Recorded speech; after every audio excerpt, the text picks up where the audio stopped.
এই বিয়েটা আমি করতে পারবো না দাদু। তুমি বুঝতে পারছো না, আমার পক্ষে সম্ভব না। কেন সম্ভব না? মেয়ে কি দেখতে খারাপ? বংশের কোনো খুঁত আছে? আমার বন্ধু করিম শেখের নাতনি, হীরের টুকরা একটা মেয়ে। দাদু প্লিজ, হীরের টুকরা হোক বা সোনার টুকরা, আমার যায় আসে না। মেয়েটার বয়স মাত্র 16 এটা একটা বাচ্চা বয়স। আমি একজন ডাক্তার হয়ে এই শিশু বিবাহ করতে পারি না। এটা আইনত অপরাধ। আইন? আমারে তুই আইন শেখাস? আমি বিছানায় পড়ে মরতেছি আর তুই আমারে আইনের ভয় দেখাস? আমার শেষ ইচ্ছাটাও পূরণ করবি না? হাসপাতালের কেবিনের বিছানায় শুয়ে থাকা আজহার আহমেদের শীর্ণ মুখটা অভিমানে শক্ত হয়ে উঠল। তার 27 বছরের ডাক্তার নাতি, শহরের নামকরা কার্ডিয়াক সার্জন রায়ান আহমেদ অসহায়ভাবে দাদার দিকে তাকিয়ে রইল। যে হাত দুটো কয়েক ঘন্টা আগেও আরেকজনের হৃৎপিণ্ড দিয়ে কাটাছেঁড়া করেছে, সে হাত দুটো এখন তার নিজের মাথার চুল খামচে ধরতে চাইছে। দাদু, তুমি ইমোশনাল ব্ল্যাকমেইল করছো। ওর জগৎ আর আমার জগৎ সম্পূর্ণ আলাদা।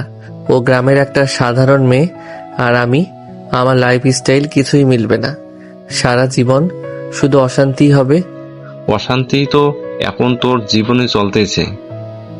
সারাদিন খালি হাসপাতাল আর রুগী। রোবটের মতো তোর জীবন। ওই মাইয়াটা তোর জীবনে শান্তি আনবে দেখিস। ওর চোখে মায়া আছে, নদীর স্রোতের মতো শান্তি আছে। তুই বুঝবি না। শান্তি? একটা 16 বছরের বাচ্চা মেয়ে আমার জীবনে শান্তি আনবে, যে হয়তো ঠিক মতো কথাই বলতে পারে না। দাদু, তুমি আমার জীবনটা নষ্ট করে দিও না। আমি তোর জীবন নষ্ট করতেছি না, তুই আমার মরণটার কষ্ট দিতেছিস। বুঝে দেখ, আমি মুখ ফিরিয়ে নিলাম। তুই যা, আমার আর কিছুই শোনার নাই। আজহার আহমেদ অন্যদিকে মুখ ফিরে নিলেন। রায়ান জানে এই অভিমানের গভীরতা কতটুকু। এই মানুষটার জন্যই সে আজ ডাক্তার। তার জীবনের সবটুকু জুড়ে থাকা এই মানুষটার শেষ ইচ্ছা সে ফিরিয়ে দেবে কোন মুখে? একটা দীর্ঘশ্বাস ফেলে রায়ান হাল ছেড়ে দিল। ঠিক আছে, তুমি যা চাও তাই হবে, কিন্তু আমার কিছু শর্ত আছে। কি শর্ত? এই বিয়েটা শুধু তোমার ইচ্ছা পূরণের জন্য। এর বাইরে আমি কোনো সম্পর্ক রাখবো না। ও ওর মতো থাকবে, আমি আমার মতো। আমার ব্যক্তিগত জীবনে ও কোনো হস্তক্ষেপ করবে না। আজহার আহমেদ কোনো উত্তর দিলেন না, শুধু তার চোখের কোণ বেয়ে এক ফোঁটা জল গড়িয়ে পড়ল। রায়ান জানে এর অর্থ সম্মতি। পরাজিত সৈনিকের মতো সে কেবিন থেকে বেরিয়ে এলো। বাইরে তার বাবা সিরাজ আহমেদ আর মা মালিহা আহমেদ দাঁড়িয়েছিলেন। ছেলের থমথমে মুখ দেখে তারা বুঝে নিলেন ঝড়টা আপাতত থেমেছে। আমার ডর করতেছে শাপলা, শহরের মানুষ নাকি ভালো না? ধুর পাগলি, শহরের সব মানুষ খারাপ হইব কেন? আর তুই তো যাইতাসিস ডাক্তারের বউ হইয়া। কত ভাগ্য তোর। ভাগ্য না ছাই, মানুষটারে আমি দেখিও নাই, চিনিও না। ছবি দেখাই আমার বুকটা কেমন করে উঠলো। মনে হয় যেন কত রাগী মানুষ। হাওড়ের পাড়ে পরন্ত বিকেলের নরম আলোয় বসে কথা বলছিল দুই বান্ধবী। অনন্যার মায়াবী চোখ দুটো রাজ্যের ভয় আর সংশয়। তার বাবা করিম শেখ যখন হন্তদন্ত হয়ে এসে খবরটা দিয়েছিল, তখন থেকেই তার পৃথিবীটা ওলট পালট হয়ে গেছে। ঢাকার এত বড় ডাক্তারের সাথে তার বিয়ে। সে তো এবছরের সবে এসএসসি পরীক্ষা দিয়েছে, এখনো রেজাল্টে বের হয়নি, এর মধ্যেই বিয়ে। মা অনন্যা, তৈরি হইয়া নে, কাল সকালে শহরের লোক আইব তোরে দেখতে। মাইয়াডার মুখটা শুকাইয়া গেছে গো, এমনে কইরা কি বিয়া হয়? আরে বোঝো না কেন, এমন রাজপুত্রের মতো জামাই আমরা কই পাইতাম। মাইয়া আমার রানীর মতো থাকবো। দাদার কথাতেই সব হইতেছে। রায়ান নাকি একটু নারাজ ছিল, কিন্তু দাদার মুখের উপর কথা কইতে পারে নাই। অনন্যা সব শোনে, তার কিছু বলার নেই। গ্রামের মেয়েদের নিজের ইচ্ছায় দাম কতটুকুই বা থাকে। সে শুধু তার প্রিয় নদীটার দিকে তাকিয়ে থাকে, যার কাছে তার সব না বলা কথা জমে রাখা। বিয়েটা হয়ে গেল খুব তাড়াহুড়োর মধ্যে। গ্রামের বাড়িতে সাদামাটা আয়োজন, কিন্তু রায়ানদের পক্ষ থেকে এলাহি কাণ্ড। রায়ান পুরোটা সময় একটা পাথরের মূর্তির মতো বসেছিল। একবারের জন্য সে ঘুমটায় ঢাকা অনন্যার মুখের দিকে তাকায়নি। অনন্যার মনে হচ্ছিল সে যেন এক অচেনা স্রোতে ভেসে চলেছে, যার কোনো কুল কিনারা তার জানা নেই। গাড়ি যখন ঢাকার বিশাল বাড়িটার সামনে এসে থামলো, অনন্যার দম বন্ধ হয়ে আসার উপক্রম হলো। এত আলো, এত জৌলুস, এত অচেনা মুখ। শাশুড়ি মালিহা আহমেদ তাকে মিষ্টি হেসে বরণ করে নিলেন। ননদ তানহা এসে খুনসুটি করে পরিবেশটা হালকা করার চেষ্টা করলো, কিন্তু যার জন্য এত আয়োজন সে রায়ান শীতল চোখে একবার তাকিয়ে নিজের ঘরে চলে গেল। অবশেষে সব আনুষ্ঠানিকতা শেষে অনন্যাকে নিয়ে আসা হলো রায়ানের বিশাল গোছানো ঘরটায়। পুরো ঘরটা দামি সুগন্ধিতে মম করছে। ফুল দিয়ে সাজানো বিছানাটাকেও কেমন যেন অচেনা শীতল মনে হচ্ছে। অনন্যা ভয়ে ভয়ে বিছানার এক কোণে গিয়ে বসলো। বুকের ভেতরটা থরাস থরাস করছে। কিছুক্ষণ পর দরজা খোলার শব্দ হলো। রায়ান ঘরে ঢুকলো। পরনে কালো টি শার্ট আর ট্রাউজার, ভেজা চুলগুলো কপালে লেপ্টে আছে। অনন্যা ভয়ে চোখ খুলে তাকাতে পারল না। নাম কি তোমার? অনন্যা। শোনো অনন্যা, কিছু কথা তোমাকে পরিষ্কার করে বলা দরকার। রায়ান এসে অনন্যার থেকে বেশ খানিকটা দূরত্ব রেখে সোফাটায় বসলো। তার কণ্ঠস্বর বরফের মতো শীতল। অনন্যা শাড়ির আঁচলটা শক্ত করে খামচে ধরল।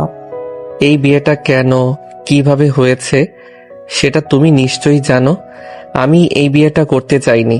শুধুমাত্র আমার দাদার শেষ ইচ্ছার দাম দিতে আমি এখানে বসে আছি। আমি জানি। ভালো, তাহলে এটাও জেনে রাখো, এই বিয়েটা আমাদের দুজনের জন্য একটা চুক্তি ছাড়া আর কিছুই না। অন্তত আমার জন্য।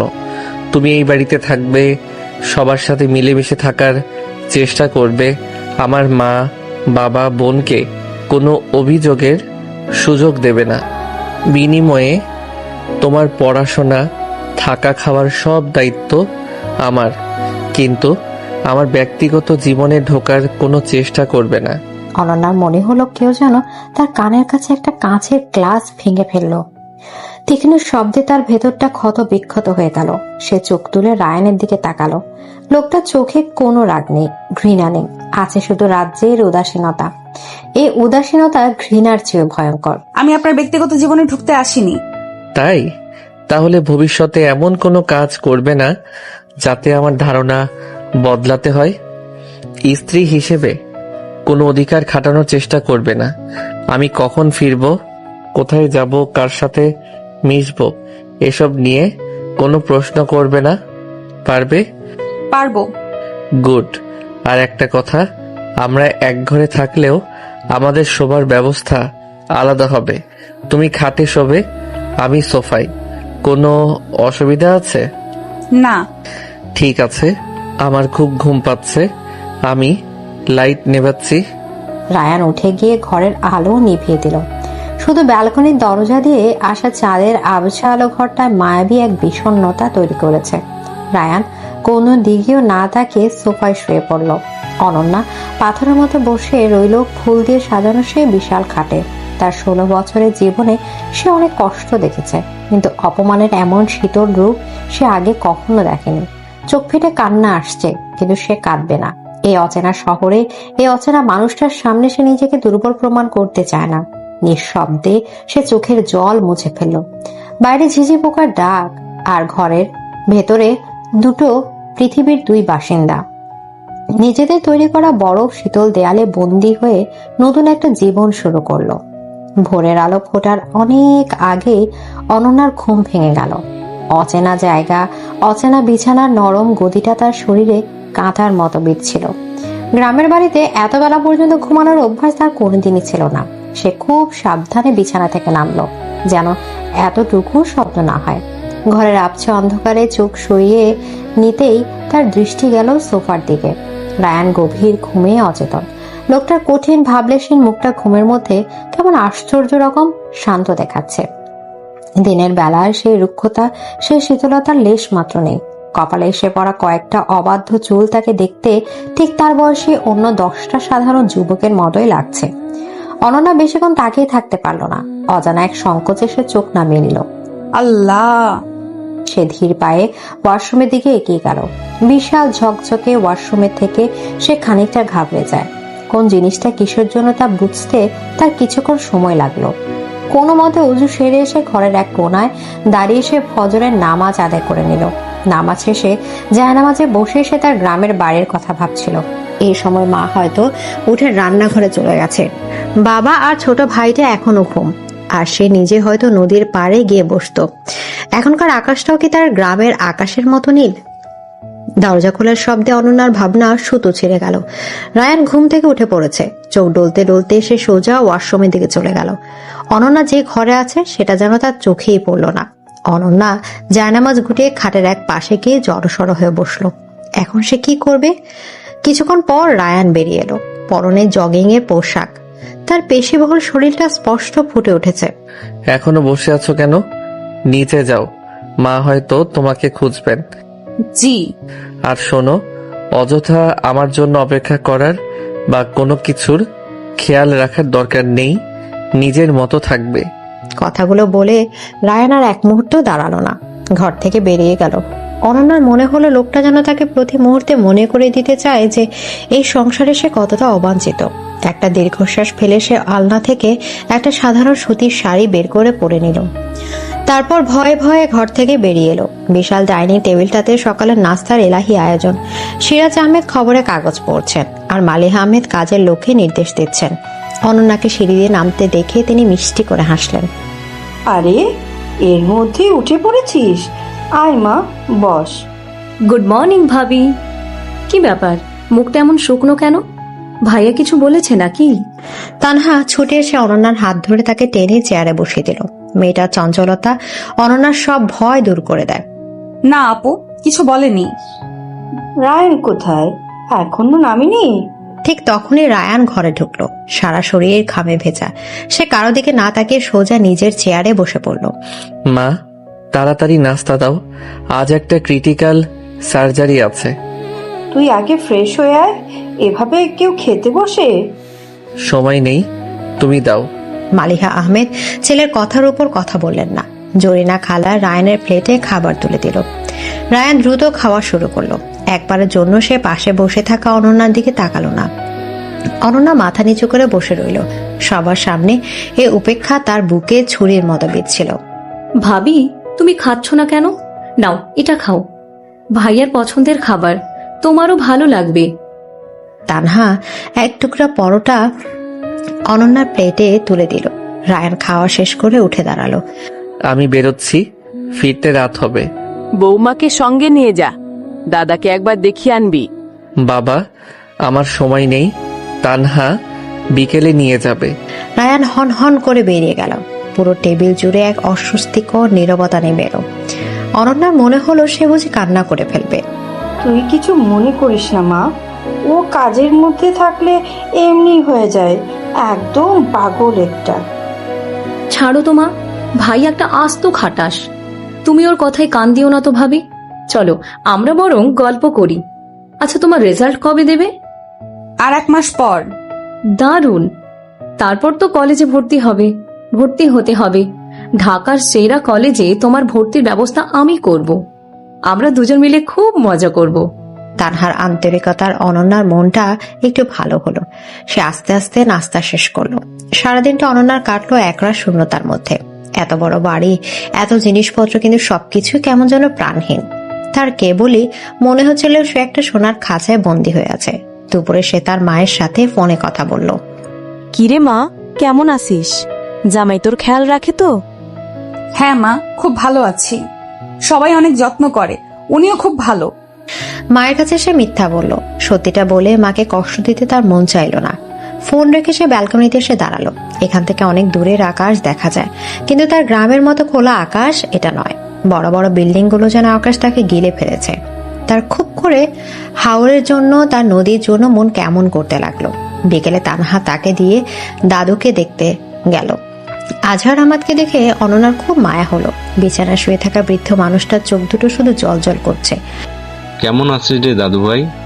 রায়ান তোর যত্ন নেয় তো? জি দাদু, খুব ভালো আছি। আমি জানি ও একটু পাগলাটে, কিন্তু ওর মনটা ভালো। তুই একটু মানিয়ে নিস, দেখবি সব ঠিক হয়ে গেছে। তুই আমার কাঞ্চা সোনা, তুইই পারবি ওর জীবনটা সোনা দিয়ে ভরিয়ে দিতে। অনন্যা কিছু বলতে পারল না, শুধু মাথা নাড়ল। দাদুর ঘর থেকে বেরিয়ে আসার সময় তার চোখ দুটো ছলছল করছিল। রাত বাড়তে লাগলো। রায়ান এখনো ফেরেনি। অনন্যা বই পড়ার চেষ্টা করলো, কিন্তু কিছুতেই মন বসাতে পারল না। ঘড়ির কাঁটা যখন রাত দুটো ছুঁই ছুঁই, তখন বাড়ির গাড়ির শব্দ হলো। অনন্যার বুকটা ধক করে উঠল। সে দ্রুত খাটে উঠে কম্বল টেনে শুয়ে পড়ার ভান করলো। রায়ান যখন ঘরে ঢুকলো তখন তাকে দেখে চেনার উপায় নেই। সারাদিনে সে স্মার্ট, আত্মবিশ্বাসী, সার্জনের চিহ্ন মাত্র নেই। শার্টের হাতা গোটানো, টাইটা আলগা হয়ে ঝুলছে, চুলগুলো এলোমেলো, তার হাঁটার মধ্যে কোনো স্থিরতা নেই। সে ঘরে ঢুকে আলোনা জেলে সোজা ব্যালকনির দিকে চলে গেল। তারপর গ্রিল ধরে বাইরের অন্ধকারের দিকে তাকিয়ে রইল। অনন্যা কম্বলের নিচ থেকে উকি দিয়ে তাকে দেখছিল। লোকটার কি হয়েছে, এমন বিধ্বস্ত দেখাচ্ছে কেন? সে চুপ করে শুয়ে রইল। রায়ানের নিয়ম ভাঙার সাহস তার নেই। অনেকক্ষণ কেটে গেল। রায়ান সেভাবে দাঁড়িয়ে। হঠাৎ অনন্যা দেখলো রায়ানের চওড়া কাঁধ দুটো অল্প অল্প কাঁপছে। লোকটা কি কাঁদছে? যে মানুষটা পাথরের মতো কঠিন সে কাঁদছে? অনন্যার ভেতরটা কেমন করে উঠলো। সব ভয়, সব অপমান ভুলে গিয়ে তার খুব মায়া হলো। সে খুব সাবধানে বিছানা থেকে নামলো। তারপর ধীর পায়ে রান্নাঘরের দিকে গেল। এক গ্লাস পানি নিয়ে যে সে যখন ফিরে এলো, রায়ান তখনও সেভাবে দাঁড়িয়ে। পানি। রায়ান চমকে ঘুরে দাঁড়ালো।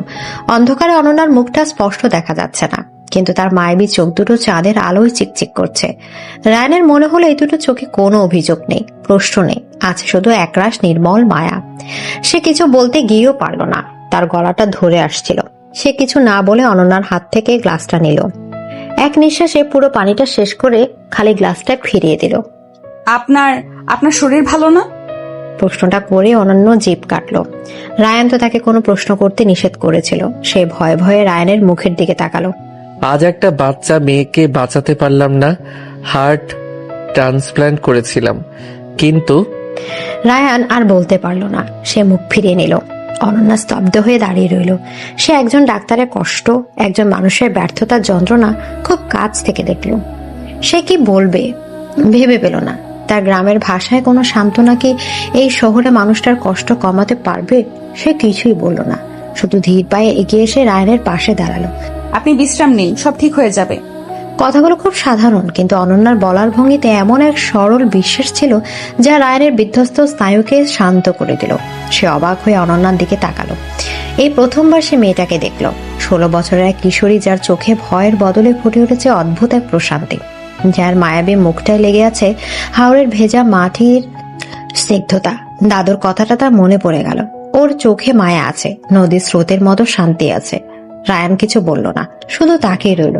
তার মনে হলো এই গভীর রাতে তার জীবনের সবচেয়ে পরাজিত মুহূর্ত, এই অজানা সরল মেয়েটার উপস্থিতি যেন এক পশলা বৃষ্টির মতো, যে বৃষ্টি তার ভেতরের সব আগুন হয়তো নেভাতে পারবে না, কিন্তু দহনের যন্ত্রণাটা কিছুটা হলেও কমিয়ে দেবে।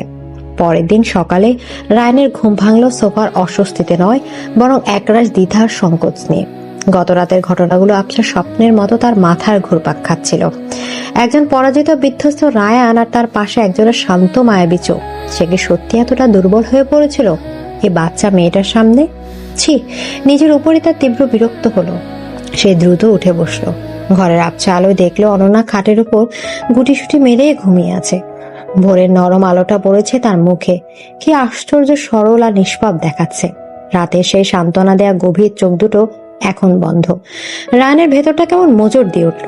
এই মেয়েটার মধ্যে সত্যি কিছু একটা আছে যা তাকে অস্বস্তিতে ফেলে দেয়। সে আর এক মুহূর্ত দাঁড়ালো না।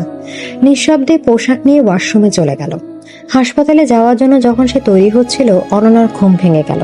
সে উঠে বসতে রায়ানের সাথে চোখাচোখি হয়ে গেল। অনন্যা দ্রুত চোখ নামিয়ে নিল। রায়ানের ভেতরটা কেমন খচখচ করে উঠল। অন্তত একটা ধন্যবাদ কি দেয়া যেত না? কিন্তু তার পুরুষালী অহংবোধ তাকে বাধা দিল। সে আগের মতোই ভাবলেশীর মুখে ঘর থেকে বেরিয়ে যাওয়ার জন্য পা বাড়ালো। শোনো। দরজার কাছ থেকে রায়ানের গলার আওয়াজ শুনে অনন্যা চমকে তাকালো। নাস্তা করে নিও, আর কোনো দরকার হলে মাকে বা তানহাকে বলবে। কথাগুলো সে এক নিঃশ্বাসে বলে ফেলল। অনন্যার উত্তরে উপেক্ষা না করেই দ্রুত ঘর থেকে বেরিয়ে গেল। অনন্যা অবাক হয়ে দরজার দিকে তাকিয়ে রইল।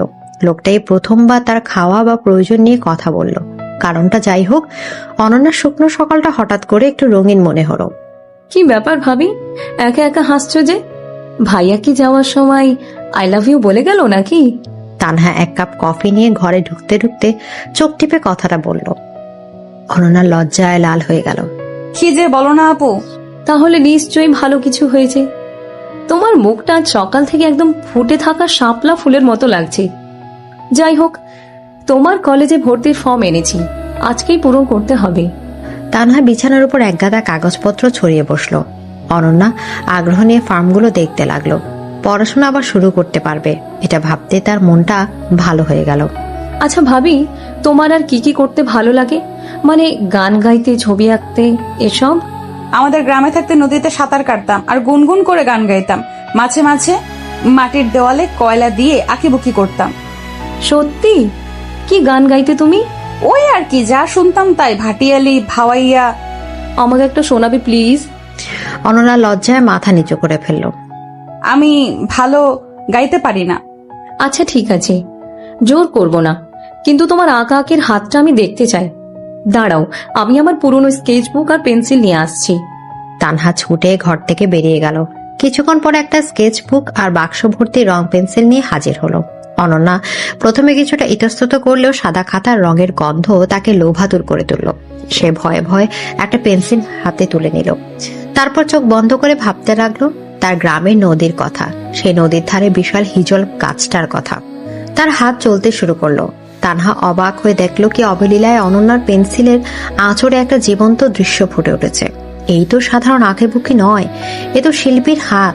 হাসপাতালের অপারেশন থিয়েটার তীব্র আলোর নিচে দাঁড়িয়ে রায়ান আরো একটা জটিল হার্ট বাল্ব প্রতিস্থাপন করছিল, কিন্তু আজ কেন জানি তার মনোযোগ বারবার ছুটে যাচ্ছিল। চোখের সামনে ভাসছিল গত রাতের সেই মায়াবী চোখ দুটো, আর আজ সকালে সে নিষ্পাপ ঘুমন্ত মুখটা। মেয়েটা কি নাস্তা করেছে? দাদুর কথা কি তাহলে সত্যি? এই মেয়ে কি তার যান্ত্রিক জীবনে প্রশান্তি নিয়ে আসবে? কিরে রায়ান, সব ঠিক আছে? তোকে খুব আনমনা লাগছে।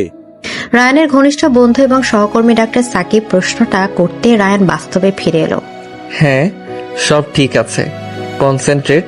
অপারেশন শেষে রায়ান নিজের চেম্বারে এসে বসলো, কিন্তু কাজে মন বসাতে পারলো না। সে ফোন বের করে তানহাকে কল দিল। কিরে, তুই কোথায়? কেন ভাইয়া, তোমার হবু প্রেমিকার খবর নিতে ফোন দিয়েছো? ফালতু কথা বলবি না, এমনি ফোন দিলাম। বাসায় সব ঠিক আছে? হ্যাঁ, সব ঠিক আছে। তোমার ভাবি তো একটা আস্ত সারপ্রাইজ প্যাকেজ।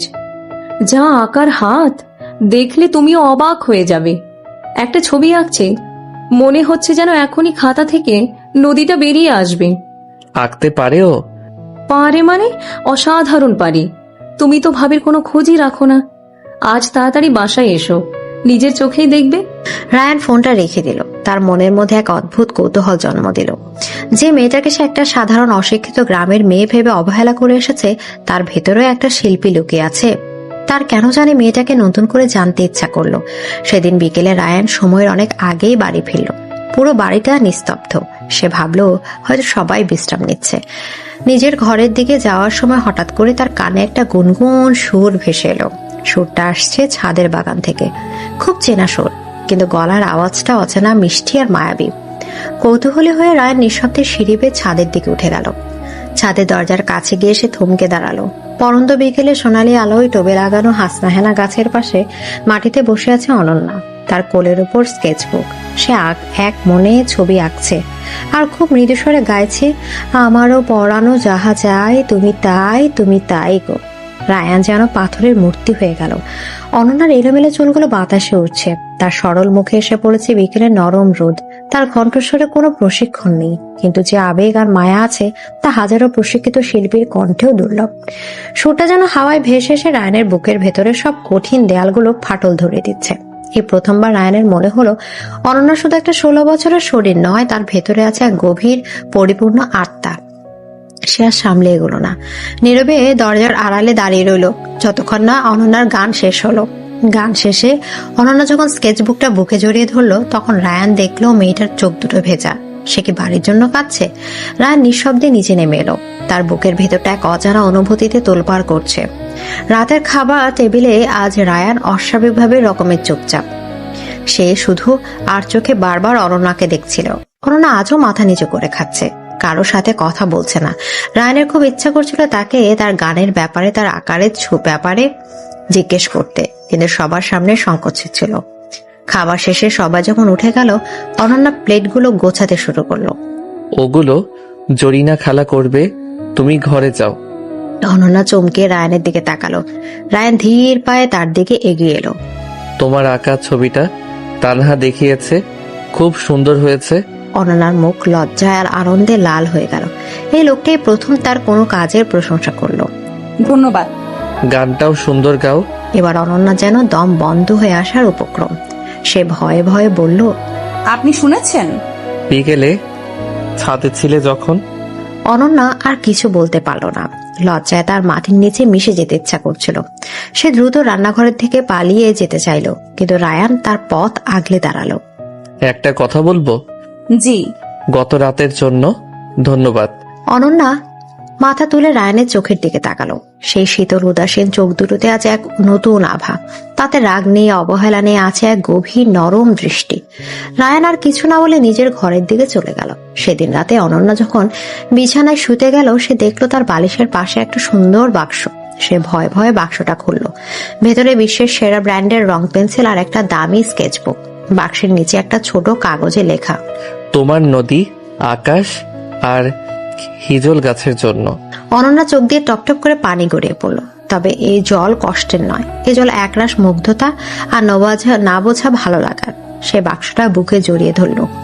ওদিকে সোফায় শুয়ে রায়ানের ঘুম আসছিল না। তার কানে তখনও বাজছিল, আমারও পরানো যাহা চাই তুমি তাই, তুমি তাই গো। সে আনমনে হেসে ফেলল। তার পাথর কঠিন জীবনে এই কাঁচা সোনাটা বোধহয় সত্যি এক শান্তির টুকরো নিয়ে এসেছে। পরদিন সকালে নাস্তার টেবিলে পরিবেশটা ছিল অদ্ভুত রকমের শান্ত, তবে আগের দিনগুলোর মতো অস্বস্তিকর শীতল নয়। রায়ানের দেওয়া উপহারটা অনন্যা সারা রাত বুকে জড়িয়ে রেখেছিল। ভোরের আলো ফোটার সাথে সাথে সে নতুন স্কেচবুকটা খুলে বসেছিল, কিন্তু ধন্যবাদ জানানোর মতো সাহস সে সঞ্চয় করতে পারছিল না। রায়ানের সামনে গেলে তার জিভ যেন আড়ষ্ট হয়ে যায়। সে শুধু আর চোখে রায়ানের দিকে একবার তাকালো। রায়ানের দৃষ্টি তখন কফির কাপে নিবদ্ধ, কিন্তু তার ঠোঁটের কোণে এমন এক আবছা হাসির রেখা যে অনন্যার চোখ এড়ালো না। কি রে অনন্যা, আজ এত কি ভাবছিস? খাচ্ছিস না কেন? না মা, খাচ্ছি তো। মা, তুমি বুঝবে না, ভাই আর ভাবির মধ্যে এখন চোখে চোখে কথা হয়। দেখছো না ভাই আজ কেমন শান্ত হয়ে বসে আছে? নিশ্চয়ই ভাবিকে নিয়ে কবিতা ভাবছে। তানহার কথায় রায়ানের কান দুটো লাল হয়ে গেল। সে বোনের দিকে কঠিন চোখে তাকালো। তোর পরীক্ষা কবে? পড়াশোনায় মন দে, নয়তো এবারও ফেল করবি। বাপ রে, একেবারে বিন্দুতে ঘা। ঠিক আছে, আমি যাচ্ছি, তোমরা প্রেম করো। তানহা দুষ্টুমি করে হাসতে হাসতে উঠে গেল। রায়ানের খাওয়া শেষ হলে সে চেয়ারে ছেড়ে উঠে দাঁড়ালো। অনন্যা দ্রুত উঠে দাঁড়ালো। তার বুকটা ধুকপুক করছে। এখনই সুযোগ, নয়তো আর বলা হবে না। শুনুন। রায়ানের পা দুটো থেমে গেল। সে ঘুরে না দাঁড়িয়ে বলল, কিছু বলবে? ওই উপহারটার জন্য অনেক ধন্যবাদ, খুব সুন্দর হয়েছে।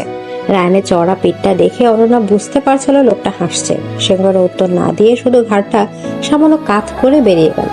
কিন্তু তার চলে যাওয়ার পথের দিকে তাকিয়ে অনন্যার মনে হলো সকালে সূর্যটা আজ যেন একটু বেশি উজ্জ্বল। হাসপাতালের পরিবেশটা আজকেই থমথমে। রায়ানের চেম্বারের সামনে দিয়ে যাওয়ার সময় জুনিয়র ডাক্তাররা পর্যন্ত সমীহ করে চলে যায়, কিন্তু ডাক্তার সানজানার কাছে সমীহ বা ভয় অর্থহীন।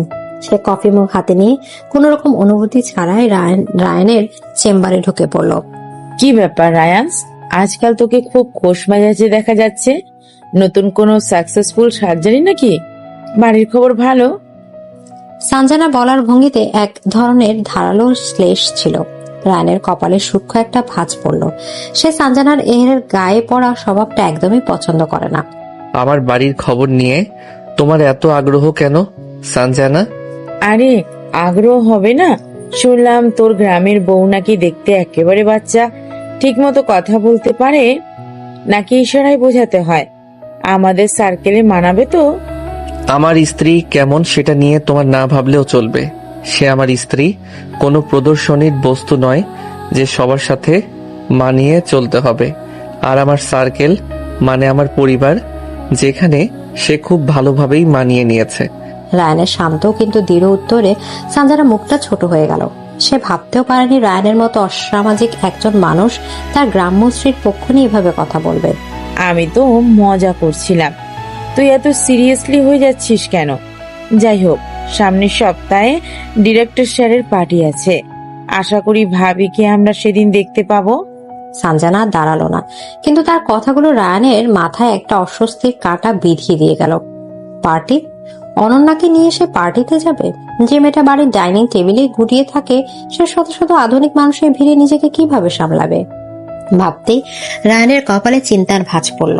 দিনগুলো এরপর কেমন যেন একটা নতুন ছন্দে বইতে শুরু করলো। রায়ানের দেওয়া স্কেচবুকটা হয়ে উঠলো অনন্যার সারাদিনের সঙ্গে। সে তার গ্রামের স্মৃতি, তার নদী, তার আকাশ, বর্ষার আগমন সবকিছু ক্যানভাসে বন্দি করতে লাগলো। আর রায়ানের জন্য এটা হয়ে উঠলো অনন্যার মনের ভেতর উখিটার একটা জানালা। প্রতি রাতে বাড়ি ফিরে সে এখন আর সরাসরি নিজের ঘরে যায় না, আগে খুঁজে বের করে অনন্যা কোথায়। বেশিরভাগ সময় তাকে পাওয়া যায় ব্যালকনির এক কোণে অথবা ছাদে, স্কেচবুক খুলে নিয়ে তন্ময় হয়ে বসে থাকতে। আজ কি আঁকলে? এটা তাদের একটা প্রতিদিনের অলিখিত নিয়ম হয়ে দাঁড়িয়েছে। রায়ানের এই এক প্রশ্নেই অনন্যা লাজুক মুখটা উজ্জ্বল হয়ে ওঠে। সে তার আঁকা ছবিটা রায়ানের সামনে তুলে ধরে। এটা আমাদের ঘাটের পাশের কদম ফুলের গাছ। বর্ষার প্রথম বৃষ্টিতে যখন ফুলগুলো ফোটে তখন কি যে সুন্দর লাগে। রায়ানের চোখ ছবির দিকে, কিন্তু তার মন পড়ে থাকে অনন্যার কথা বলার ভঙ্গিতে। গ্রামের কথা বলতে গিয়ে মেয়েটার চোখ দুটো কেমন চিকচিক করে ওঠে। তার মনে হয় সে কোনো শিল্পীর আঁকা ছবি দেখছে না, বরং সে শিল্পীর চোখের তারায় ফুটে ওঠা আরেকটা পৃথিবী দেখছে। তোমার গ্রামটা নিশ্চয়ই খুব সুন্দর। অনেক। আপনি গেলে আপনারও খুব ভালো লাগবে। কথাটা বলে অনন্যা জিভ কাটলো। সে রায়ানের ব্যক্তিগত জগতে আমন্ত্রণ জানিয়ে ফেললো। রায়ানের কি মনে হবে কে জানে, কিন্তু রায়ানের মুখে কোনো বিরক্তি দেখা গেল না। সে শুধু মৃদু হেসে বলল, কখনো সুযোগ হলে নিশ্চয়ই যাব। এই ছোট ছোট কথোপকথন, এই ছবি দেখানো মুহূর্তগুলো তাদের মাঝখানে বড় শীতল দেয়ালটা একটু একটু করে গলিয়ে দিচ্ছিল। রায়ানের এখন আর সোফায় শুতে অস্বস্তি হয় না, বরং ঘরের মধ্যে অনন্যার শান্ত উপস্থিতি তাকে এক ধরনের নিরাপত্তা দেয়। সেদিন ছিল শুক্রবার। রায়ানের হাসপাতাল বন্ধ। সারাদিন বাড়িতেই ছিল সে। মালিহা আহমেদ রান্নাঘরে বিশেষ কিছু রান্না করছিলেন। তানহার অনন্যা তাকে সাহায্য করছিল। রায়ানের ঘরে বসে বই পড়ার চেষ্টা করছিল, কিন্তু রান্নাঘর থেকে ভেসে আসা হাসির শব্দ, টুকটাক কথার আওয়াজ তাকে কিছুতেই মনোযোগ দিতে দিচ্ছিল না। বিশেষ করে একটা মিষ্টি হাসির শব্দ বারবার তার কানে এসে ধাক্কা দিচ্ছিল। হঠাৎ রান্নাঘর থেকে অনন্যা চাপায় একটা আর্তনাদ ভেসে আসলো। আহ! রায়ানের বুকের ভেতরটা ছ্যাদ করে উঠলো। সে বই ফেলে এক লাফে রান্নাঘরের দিকে ছুটে গেল। গিয়ে দেখলো অনন্যা তার বাঁ হাতের একটা আঙুল চেপে ধরে আছে। আঙুলের ডগা থেকে টপ টপ করে রক্ত পড়ছে। ইস রে, কি করে কাটলি মা? খুব বেশি কেটেছে? সবজি কাটতে গিয়ে সে আঙুল কেটে ফেলেছে। রায়ানের মাথায় তখন আর কিছু ছিল না। সে একজন স্বামী নয়, একজন ডাক্তার হিসেবে দ্রুত এগিয়ে গেল। ছাড়ো তো মা, দেখি হাতটা দেখি। রায়ানের গলার আওয়াজে সবাই চমকে গেল। সে অনন্যার হাতটা আলতো করে নিজের হাতে তুলে নিল, তারপর মুখে ঢুকিয়ে চুষে নিল রক্ত। অনন্যার সারা শরীর ভয়ে আর লজ্জায় কেঁপে উঠল। এই প্রথম রায়ানের স্পর্শ। কি ঠান্ডা তার হাত, অথচ কি দৃঢ়। রায়ানের স্পর্শে তার কাটা আঙুলের ব্যথার চেয়েও বেশি করে অনুভূতি ছিল এক অদ্ভুত শিহরণ। তানহা, ফার্স্ট এইড বক্সটা নিয়ে আয়, কুইক। রায়ানের তখন অন্যদিকে কোনো খেয়াল নেই। তার চোখ শুধু অনন্যার কাটা আঙুলটার দিকে। সে অনন্যাকে ধরে বেসিনের কাছে নিয়ে গেল। পানির ধারার নিচে আঙুলটা ধরে আলতো করে রক্ত পরিষ্কার করে দিল। অনন্যা তখন ঘোরের মধ্যে। সে ব্যথার চেয়ে বেশি করে অনুভব করছিল রায়ানের নিঃশ্বাসের উষ্ণতা, যা তার ঘাড়ে এসে লাগছিল। তানহা বক্স নিয়ে এলে রায়ানের অ্যান্টিসেপটিক লাগিয়ে খুব যত্ন করে আঙুলটা ব্যান্ডেজ করে দিল। পুরোটা সময় সে একটাও কথা বলল না, কিন্তু তার প্রতিটা কাজে ফুটে উঠছিল এক গভীর মনোযোগ আর যত্ন। কাজ শেষে অনন্যা চোখের দিকে তাকিয়ে বলে, এখনো ব্যথা করছে? অনন্যা মাথা নেড়ে না বোঝালো। তার মুখ দিয়ে কোনো কথা বেরোচ্ছিল না। রায়ানের গভীর কালো চোখ দুটো আজ যেন আরো গভীর মনে হচ্ছে। এরপর থেকে সাবধানে কাজ করবে, আর তোমার রান্নাঘরে আসার কোনো দরকার নেই। কথাটা সে তার মাকে উদ্দেশ্য করে বলল। তার চোখ ছিল অনন্যার দিকে। তারপর সে আর এক মুহূর্ত দাঁড়ালো না, দ্রুত পায়ে রান্নাঘর থেকে বেরিয়ে গেল। সেদিন রাতে রায়ানের ঘুম আসছিল। সে বারবার তার হাতের দিকে তাকাচ্ছিল। অনন্যার নরম আঙুলের স্পর্শটা যেন তখনও তার হাতে লেগে আছে। এই অনুভূতিটা তার কাছে সম্পূর্ণ নতুন। এটা কৌতূহল নয়, মায়াও নয়, এটা তার চেয়েও গভীর কিছু। সে বুঝতে পারছিল সে অজান্তে এই কাঁচা সোনা মেয়েটার দিকে ঝুঁকে পড়ছে, খুব তীব্রভাবে ঝুঁকে পড়ছে। ওদিকে অন্যও তার ব্যান্ডেজ করা আঙুলটার দিকে তাকিয়েছিল। ক্ষতের ব্যথাটা কমে এলেও তার হৃদয়ের ভেতরে যে নতুন এক অনুভূতির জন্ম হয়েছে, তার ঝিমঝিম আবেশ তাকে সারা রাত ঘুমাতে দিল না। আঙুল কেটে যাওয়ার ঘটনাটার পর কয়েকটা দিন কেটে গেল, কিন্তু তার রেশটুকু রয়ে গেল দুজনের মনে। রায়ানের ডাক্তারি হাতের নিপুণ স্পর্শের চেয়েও অনন্যার বেশি মনে পড়ছিল তার গভীর উদ্বিগ্ন চোখ দুটোকে। আর রায়ানের মনে হচ্ছিল অনন্যার নরম আঙুলের সেই অনুভূতিটা তার স্নায়ুতে স্থায়ীভাবে বাসা বেঁধেছে। এখন আর আগের মতো ইচ্ছে করে দূরত্ব তৈরি করতে পারে না সে। কি এক অদৃশ্য সুতোর টানে বারবার মেয়েটার কাছে চলে যেতে ইচ্ছে করে। বাড়ির নিস্তব্ধ কোণগুলোর এখন সে অনন্যার অস্তিত্ব খুঁজে বেড়ায়। একদিন রাতে বাড়ি ফিরে রায়ান দেখলো অনন্যা ড্রয়িং রুমে বসে তানহার সাথে কি একটা বিষয় নিয়ে খুব মন দিয়ে কথা বলছে। তার হাতে একটা ইংরেজি ম্যাগাজিন। আর এই দেখো ভাবি, এটাকে বলে বল গাউন। বড় বড় পার্টিতে মেয়েরা এগুলো পরে যায়। এগুলো পরে কি সুন্দর, তাই না? অনেক সুন্দর আপু, কিন্তু এত কাপড় দিয়ে বানানো জামা পরে ওর হাঁটা চলা করে কিভাবে? আমার তো শাড়ি পরেই কত সমস্যা হয়। আরে ওটা অভ্যাস হয়ে যায়। ভাইয়া তো ডিরেক্টর স্যারের পার্টিতে তোমাকে নিয়েই যাবে, তখন তোমার জন্য এর থেকেও সুন্দর একটা শাড়ি কেনা হবে। রায়ানের বুকের ভেতরটা ধক করে উঠল। সে দরজার আড়ালে দাঁড়িয়ে রইল। অনন্যা পার্টিতে যাওয়ার কথা শুনে কি ভাববে এটা জানায় এক তীব্র কৌতূহল তাকে পেয়ে বসলো। আমি পার্টিতে যাব? অনন্যার গলার স্বরে বিস্ময়ের চেয়েও বেশি ছিল ভয়। না না আপু, আমি যেতে পারবো না। আমি অচেনা মানুষ, বড় বড় লোক, আমি কি কথা বলবো, কি করব? আমাকে নিয়ে সবাই হাসাহাসি করবে, উনি লজ্জা পাবেন। ধুর, কে হাসবে? আর ভাইয়া লজ্জা পাবে কেন? তুমি আমার ভাবি, তোমার নিজের একটা পরিচয় আছে। রায়ানের ভেতরটা মোচড় দিয়ে উঠল। অনন্যার ভয়টা অমূলক নয়। সানজানার মতো মেয়েরা তাকে নিয়ে হাসাহাসি করবেই, কিন্তু অনন্যার শেষ কথাটা উনি লজ্জা পাবেন। রায়ানের বুকের তীরের মতো বিঁধল। মেয়েটা নিজের অপমানের চেয়েও তার সম্মানের কথা বেশি ভাবছে। রায়ানের হঠাৎ করে প্রচন্ড জেদ চেপে গেল। সে ঠিক করলো অনন্যাকে সে পার্টিতে নিয়ে যাবে। সেই সরল মায়াবতী মেয়েটা যে তার স্ত্রী, এটা সে দুনিয়ার সামনে স্বীকার করতে এতটুকু লজ্জিত নয়। পরের দিন তা ছিল রায়ানের জন্য এক নতুন অভিজ্ঞতা। সে হাসপাতালের কাজ তাড়াতাড়ি শেষ করে শহরের সবচেয়ে বড় শপিং মলে গেল। জীবনের প্রথমবার সে কোনো মেয়ের জন্য তার স্ত্রীর জন্য শাড়ি কিনতে এসেছে। শাড়ির দোকানে ঢুকে তার মাথা ঘুরে যাওয়ার জোগাড়। হাজার হাজার শাড়ি, লাখ লাখ রং, কোনটা থেকে কোনটা দেখবে। স্যার, ম্যাডামের জন্য কি ধরনের শাড়ি দেখাবো? Party wear? হ্যাঁ, এমন কিছু দেখান যা খুব জমকালো নয়, কিন্তু দেখতে খুব সুন্দর আর অভিজাত। রায়ানের চোখের সামনে তখন ভাসছিল অনন্যার মুখ। একটা শান্ত স্নিগ্ধ মুখ। তার জন্য চূড়া চূড়া রঙের চূড়া শাড়ি মানাবে না। তার জন্য চাই আকাশের মতো নীল, মেঘের মতো ধূসর, কিংবা গভীর রাতের মতো কালো কোনো রং। অনেক খোঁজাখুঁজির পর তার চোখ আটকে গেল একটা শাড়িতে। পিওর মসলিনের উপর রূপালী সুতো দিয়ে কাজ করা একটা আকাশি নীল শাড়ি। শাড়িটার মধ্যে এমন একটা স্নিগ্ধতার কোমলতা আছে যা যেন শুধু অনন্যার জন্যই তৈরি। এটা প্যাক করে দিন। বাড়ি ফিরে রায়ানের শাড়ির বাক্সটা অনন্যার হাতে দিয়ে গিয়ে প্রচন্ড অস্বস্তিতে পড়ল। সে সরাসরি অনন্যার হাতে না দিয়ে বাক্সটা বিছানার উপর রেখে দিল। এটা সামনের সপ্তাহের পার্টির জন্য। তোমার পছন্দ হবে কিনা জানি না, না হলে বদলে আনা যাবে। রায়ানের কথা শেষ করার আগে অনন্যা বাক্সটা খুলল। আকাশে নীল শাড়িটা চোখের সামনে মেলে ধরতে তার মুখটা আনন্দের বিশ্ব উজ্জ্বল হয়ে উঠল। এত সুন্দর শাড়ি সে জীবনেও দেখেনি। শাড়ির নরম স্পর্শটা তার গালে ছুঁয়ে সে রায়ানের দিকে তাকালো। তার মায়াবী চোখ দুটো তখন কৃতজ্ঞতায় ছলমল করছে। অনেক সুন্দর, আমার এটাই পছন্দ হয়েছে, বদলাতে হবে না। আচ্ছা। রায়ানের আর এক মুহূর্ত দাঁড়ালো না, দ্রুত ঘর থেকে বেরিয়ে গেল। কিন্তু অনন্যা সেই খুশিতে উজ্জ্বল মুখটা তার চোখের সামনে থেকেই সরছিল না। এই সামান্য একটা উপহার মেয়েটা এত খুশি হতে পারে? রায়ানের মনে হলো মেয়েটার পৃথিবীর সব সফল অপারেশনের আনন্দের চেয়েও এই মুহূর্তের অনুভূতিটা অনেক বেশি দামি। দেখতে দেখতে পার্টির দিন চলে এলো। সন্ধ্যা থেকে পুরো বাড়িতে সাজ সাজ রব। তানহা নিজে হাতে অনন্যাকে সাজিয়ে দিয়েছিল। রায়ানের কিনে দেওয়া আকাশী নীল শাড়ি পরে অনন্যা যখন আয়নার সামনে দাঁড়ালো, তখন সে নিজেই নিজেকে চিনতে পারছিল না। ওয়াও ভাবি, তোমাকে তো একদম পরীর মতো লাগছে। আজ পার্টিতে সবার চোখ তোমার দিকেই থাকবে, দেখো। অনন্যা লজ্জায় মুখ নিচু করে ফেললো। ঠিক সেই মুহূর্তে রায়ানের ঘরে প্রবেশ করলো সে। পরনে নেভি ব্লু স্যুট আর সাদা শার্ট। তাকে দেখাচ্ছিল কোনো সিনেমার নায়কের মতো। ঘরে ঢুকে অনন্যাকে দেখে সে থমকে গেল। এই কোন অনন্যা? স্নিগ্ধ, শান্ত, মায়াবী। শাড়ির নীল রংটা তার গায়ের দুধে আলতার রঙের সাথে মিশে গিয়ে এক অপার্থিব সৌন্দর্য তৈরি করেছে। খোলা চুলগুলো কাঁধের উপর ছড়িয়ে আছে, চোখে টানা করে কাজল, কপালে ছোট্ট একটা টিপ। রায়ানের মনে হলো তার হৃৎপিণ্ডটা কয়েক সেকেন্ডের জন্য বুঝি থেমে গিয়েছিল। সে কোনো কথা বলতে পারলো না, শুধু অপলক তাকেই চোখে তাকিয়ে রইল। কি হলো ভাইয়া, হা করে কি দেখছো? নিজের বউকে চিনতে পারছো না? তানহার কথায় রায়ানের ঘোর কাটলো।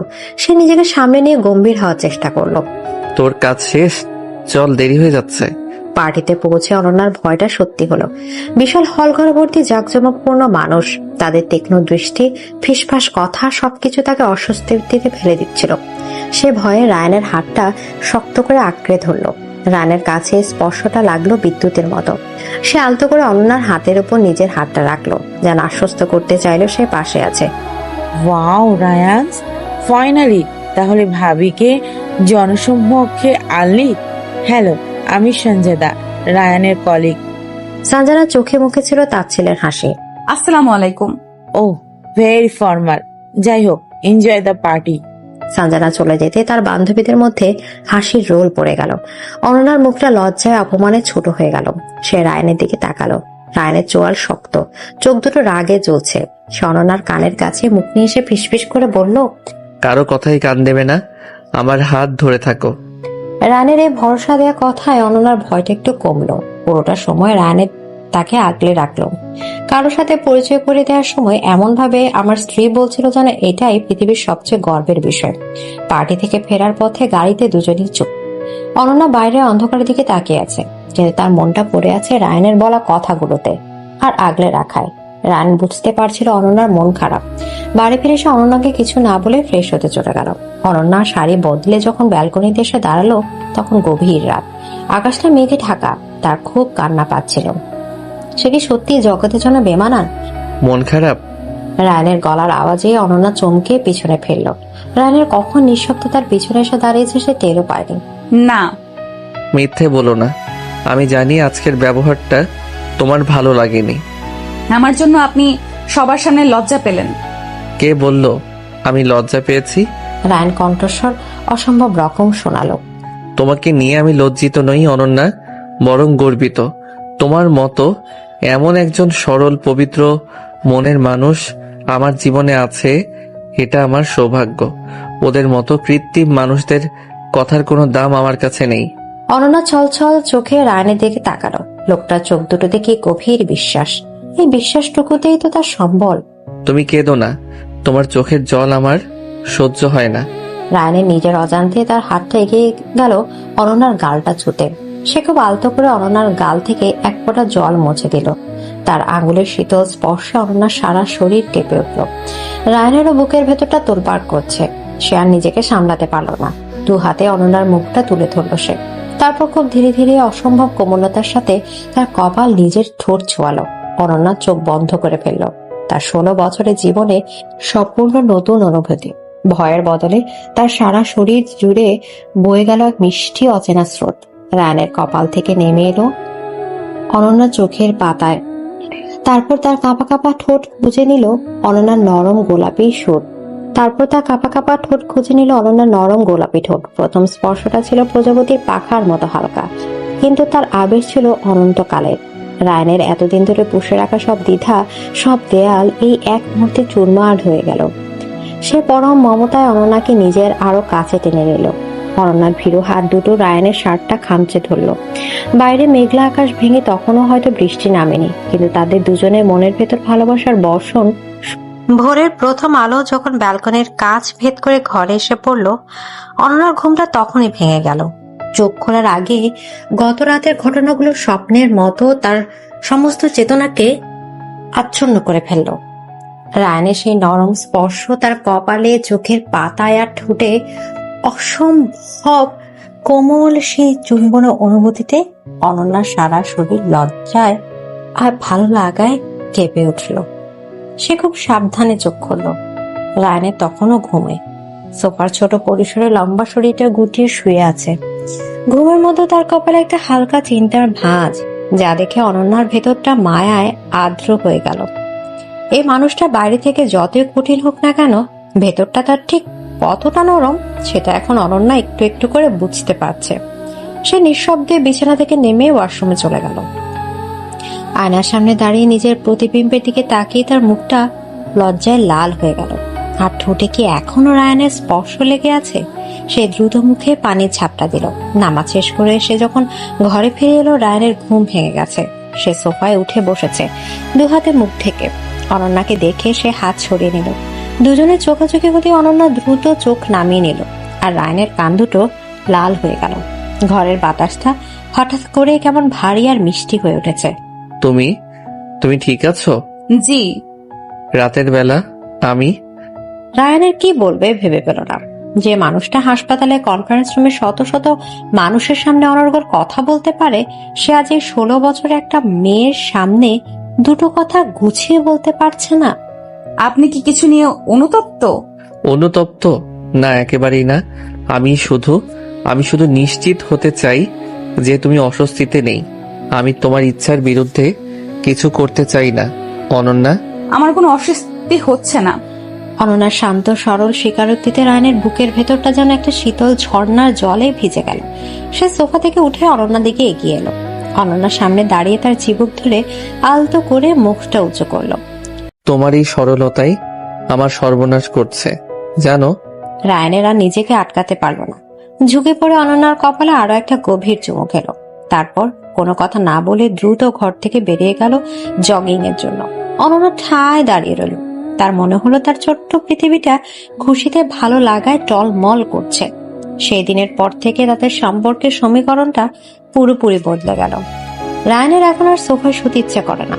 অনন্যার কাছাকাছি থাকার, তার নিঃশ্বাসের শব্দ শোনার, তার শরীরের মিষ্টি গন্ধটা নেয়ার এক তীব্র আকাঙ্ক্ষা তাকে প্রতি রাতে অস্থির করে তোলে। সেদিন রাতে সে যখন হাসপাতাল থেকে ফিরল, অনন্যা তখন তার জন্য অপেক্ষা করছিল। এখনো ঘুমাওনি? আপনার জন্য অপেক্ষা করছিলাম। রাতের খাবার খাবেন না? রায়নের ক্লান্ত শরীরটা মুহূর্তেই জন্মনে হয়ে উঠল। এই যে কেউ তার জন্য অপেক্ষা করছে, এই অনুভূতিটা তার কাছে একদম অন্যরকম। খাবো, কিন্তু তার আগে আমার একটা কথা আছে। বলুন। এভাবে আর কতদিন? কি কতদিন? এই যে আমি সোফায় আর তুমি খাটে, এটা আমার আর ভালো লাগছে না। আমার খুব কষ্ট হয়। অনন্যার মুখটা লজ্জায় নেমে পড়ল। তার হৃৎপিণ্ডটা এত জোরে চলতে শুরু করলো যে তার মনে হলো রায়নের বুঝি সে শব্দ শুনতে পাচ্ছে। আমি কি তোমার পাশে থাকতে পারি না অনন্যা? তোমার সাথে এক বিছানায় ঘুমাতে পারি না? কথা দিচ্ছি, তুই যতক্ষণ না চাইবে তোমার আর আমার মধ্যে 1 ইঞ্চি দূরত্ব আমি পার করব না। শুধু তোমার পাশে শুয়ে একটু শান্তিতে ঘুমাতে চাই। দেবে সেই অনুমতি? রায়নের আকুতি ভরা কণ্ঠস্বর অনন্যার সব দ্বিধা, সব লজ্জা ভাসিয়ে নিয়ে গেল। সে শুধু মাথা নেড়ে সম্মতি জানালো। রায়নের মুখে ফুটে উঠল এক নির্মল হাসি। সেদিন রাতে প্রথমবার তারা এক বিছানায় শুলো। বিশাল বিছানায় দুই প্রান্তে দুজন, মাঝখানে যেন এক অদৃশ্য দেয়া। কিন্তু তবু দুজনের শরীরে বয়ে যাচ্ছিল এক অচেনা শিহরণ। রায়নের বারবার ইচ্ছা করছিল অনন্যাকে একটু ছুঁয়ে দেখতে, তাকে বুকে জড়িয়ে নিতে, কিন্তু সে নিজেকে সংযত রাখলো। অনেকক্ষণ পর যখন সে ভাবলো অনন্যা ঘুমিয়ে পড়েছে, সে খুব সাবধানে তার হাতটা বাড়ালো। কিন্তু তার আগেই অনন্যার নরম ভীরু আঙুলগুলো এসে রায়নের হাতটা ছুঁয়ে দিল। রায়নের অবাক হয়ে দেখলো অনন্যা তার দিকে তাকিয়ে আছে। আমার ভয় করছে না। রায়নের আর কিছু বলার ছিল না। সে অনন্যার হাতটা নিজের হাতের মুঠোয় নিয়ে নিল। সে রাতে তাদের আর কোনো কথা হলো না, শুধু দুটো হাত একে অপরের অস্তিত্বের উষ্ণতাটুকু নিল। এই নীরবতাই ছিল তাদের হাজারো না বলা ভালোবাসার কথা। কয়েকদিন পরের কথা। আজ অনন্যার এসএসসি পরীক্ষার রেজাল্ট দিবে। সকাল থেকেই তার প্রচন্ড টেনশন হচ্ছে।